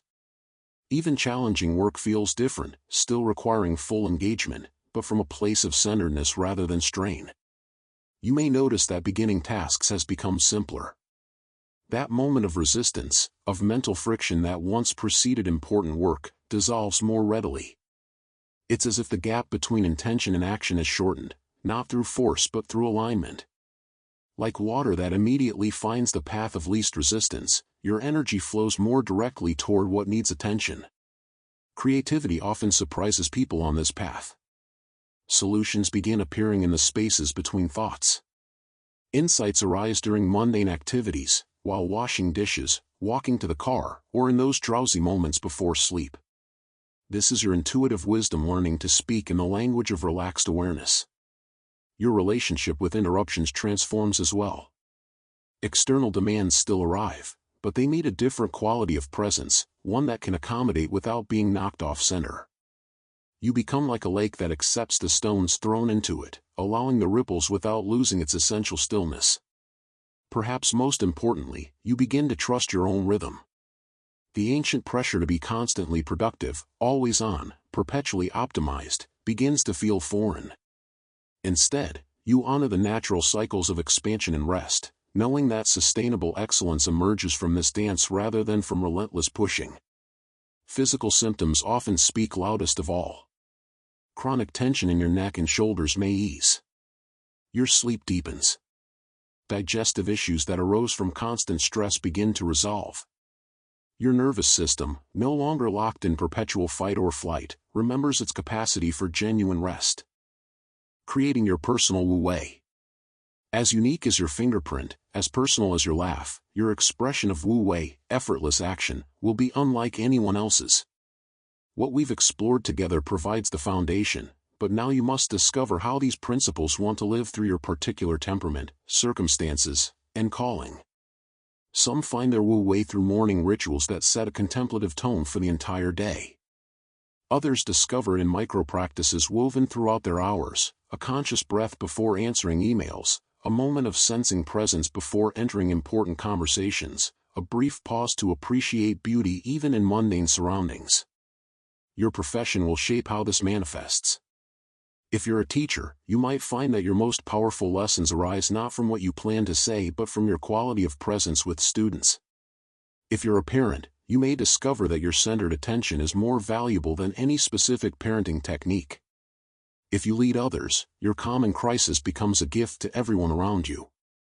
The key is to notice where effortlessness naturally wants to emerge in your life, then create conditions that support rather than force this flowering. Like a gardener who studies the specific needs of each plant, observe what nourishes your natural focus and what depletes it. Perhaps you discover that certain times of day are golden for deep work, while others are perfect for contemplative activities. Maybe you find that specific environments, near windows with natural light, in spaces clear of clutter, or surrounded by particular sounds, invite your attention to settle more readily. Your Wu Wei might express through the way you listen to music, really hearing each instrument while simultaneously enjoying the whole symphony. It could manifest in how you eat, tasting food completely while remaining aware of gratitude for the hands that grew and prepared it. It might show up in your exercise routine, moving with full presence rather than mental distraction. The invitation is to become an artist of your own attention, painting each day with brushstrokes of awareness that honor both focus and flexibility, structure and spontaneity. The sacred commitment. True commitment, in the Taoist understanding, is not a rigid contract but a love affair with your own potential. It's the recognition that what you've discovered deserves your devotion not because it's difficult, but because it's beautiful. I invite you now to consider what genuine commitment means to you.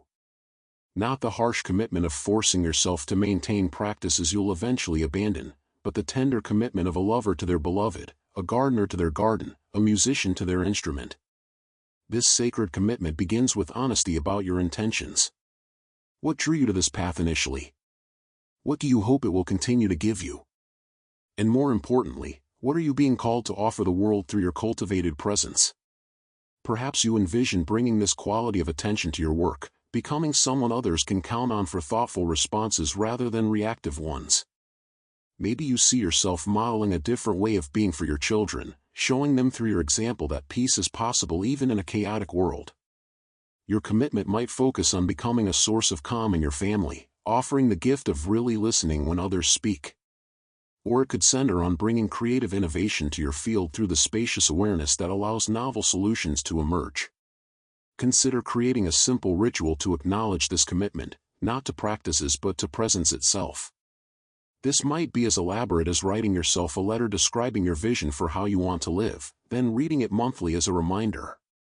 Or as simple as choosing a small object, a stone, a piece of jewelry, a photo, that will remind you throughout your days of the person you're becoming. The most powerful commitments often focus not on what we'll do but on who we'll be. I commit to meeting whatever arises with presence. I commit to remembering the stillness within me even when life gets turbulent. I commit to trusting the intelligence that emerges when I stop forcing solutions. Navigating the inevitable storms. Even the most dedicated practitioner will encounter periods when the old patterns reassert themselves. Life has its own rhythms of challenge and ease, and wisdom lies not in expecting constant serenity but in knowing how to return to center when we've been pulled away.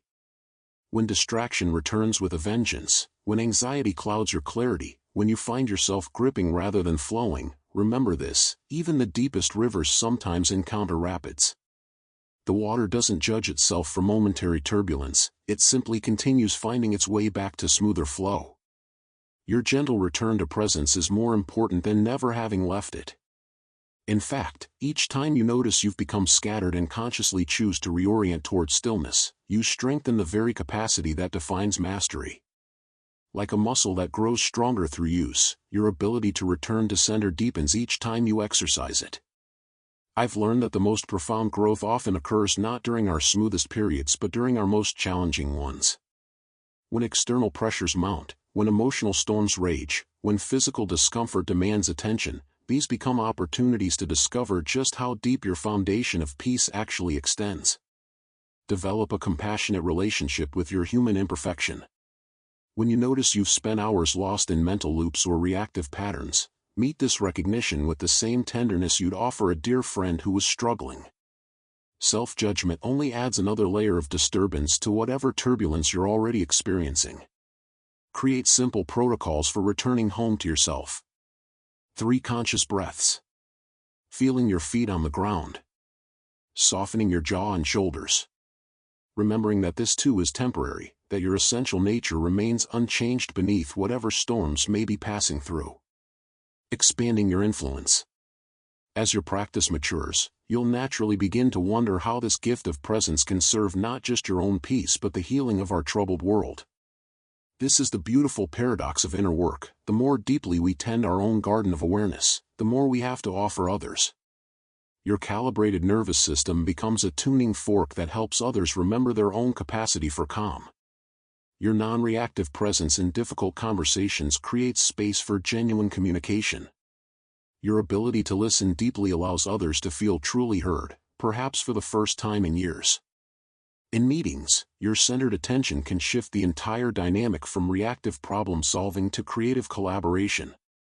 In your family, your groundedness provides an anchor during emotional storms. In your community, your willingness to pause before responding models a different way of engaging with conflict. This influence happens not through preaching or trying to fix others, but through the simple power of embodying what's possible. Like a campfire that doesn't chase away the darkness but simply radiates warmth and light, your presence offers an invitation without demanding acceptance. You might find yourself naturally drawn to mentor others, sharing not techniques but your own experience of what it means to live from center. Or perhaps you'll discover ways to integrate contemplative principles into your professional work, creating more humane and effective approaches to whatever field you serve. The key is to follow what genuinely calls to your heart rather than what you think you should do. Trust that your authentic expression of these principles will find its own perfect channels for contributing to our collective healing. Resources for the continuing journey. No single book, no matter how comprehensive, can contain the full mystery of conscious living. What we've shared together is an invitation into a lifelong dance with presence, one that will continue revealing new depths for decades to come. Seek out teachers and communities that nourish rather than complicate your practice. The best guides are those who point you back toward your own wisdom rather than making you dependent on their insights. Look for people whose presence itself is teaching, who embody the qualities you wish to develop. Continue reading, but let your choices be guided by what genuinely serves your unfolding rather than what your mind thinks you should know. The Tao Te Ching itself will reveal new layers of meaning as your practice deepens. Chuang Tzu's playful wisdom will become a lifelong companion. Modern teachers like Alan Watts, Jack Kornfield, and Pema Chodron offer bridges between ancient wisdom and contemporary understanding. Consider exploring related practices that complement what you've learned, perhaps Tai Chi or Qigong for embodied awareness, calligraphy or painting for meditative creativity, or nature immersion for direct connection with the Tao's expressions in the natural world. Most importantly, remember that life itself is your greatest teacher. Every interaction, every challenge, every moment of beauty becomes curriculum for deepening presence. The grocery store checkout line, the difficult conversation with your teenager, the inspiring sunset, all are opportunities to practice what we've explored together. A blessing for the path ahead. As our formal journey together draws to a close, I want to offer you a blessing that you can carry in your heart through all the days and seasons ahead. May you remember, in moments of confusion, that clarity is your birthright. May you trust, when life feels overwhelming, that you carry within yourself an inexhaustible well of peace. May you recognize, during periods of doubt, that your capacity for presence is not something you achieve but something you are. May your focused attention become a gift to everyone you encounter, offering them the rare experience of being truly seen and heard. May your work in the world flow from this centered place, contributing to healing and wisdom in ways both seen and unseen. May you be gentle with yourself during the inevitable times when you forget, and swift to remember the simple truth that this moment, right here, right now, is always your opportunity to return home to presence. And may you carry forward not just techniques and concepts, but the living flame of what you've discovered about your own essential nature. For this flame, once lit, can never truly be extinguished, only temporarily forgotten and then remembered anew. The path of the Tao is not a destination but a way of walking. Each step you take with awareness, each breath you breathe with consciousness, each moment you choose presence over distraction, is both journey and arrival, both effort and rest, both seeking and finding. You are ready now. You have always been ready. The quietude that moves mountains lives within you, waiting not for perfect conditions but simply for your recognition and trust. Go well, dear friend. The Tao goes with you, as you, through you. And in the deepest truth of all, you are the Tao itself, awakening to its own magnificent nature through the precious vehicle of your human life. Take a moment now to sense the completion of one chapter and the beginning of countless others. Notice your breath, feel your heart beating, sense the miracle of being alive and aware in this very moment. This is where it all begins, again and again, as fresh as morning dew, as eternal as the mountains, as close as your next conscious breath. The journey continues, and you are perfectly equipped for whatever lies ahead.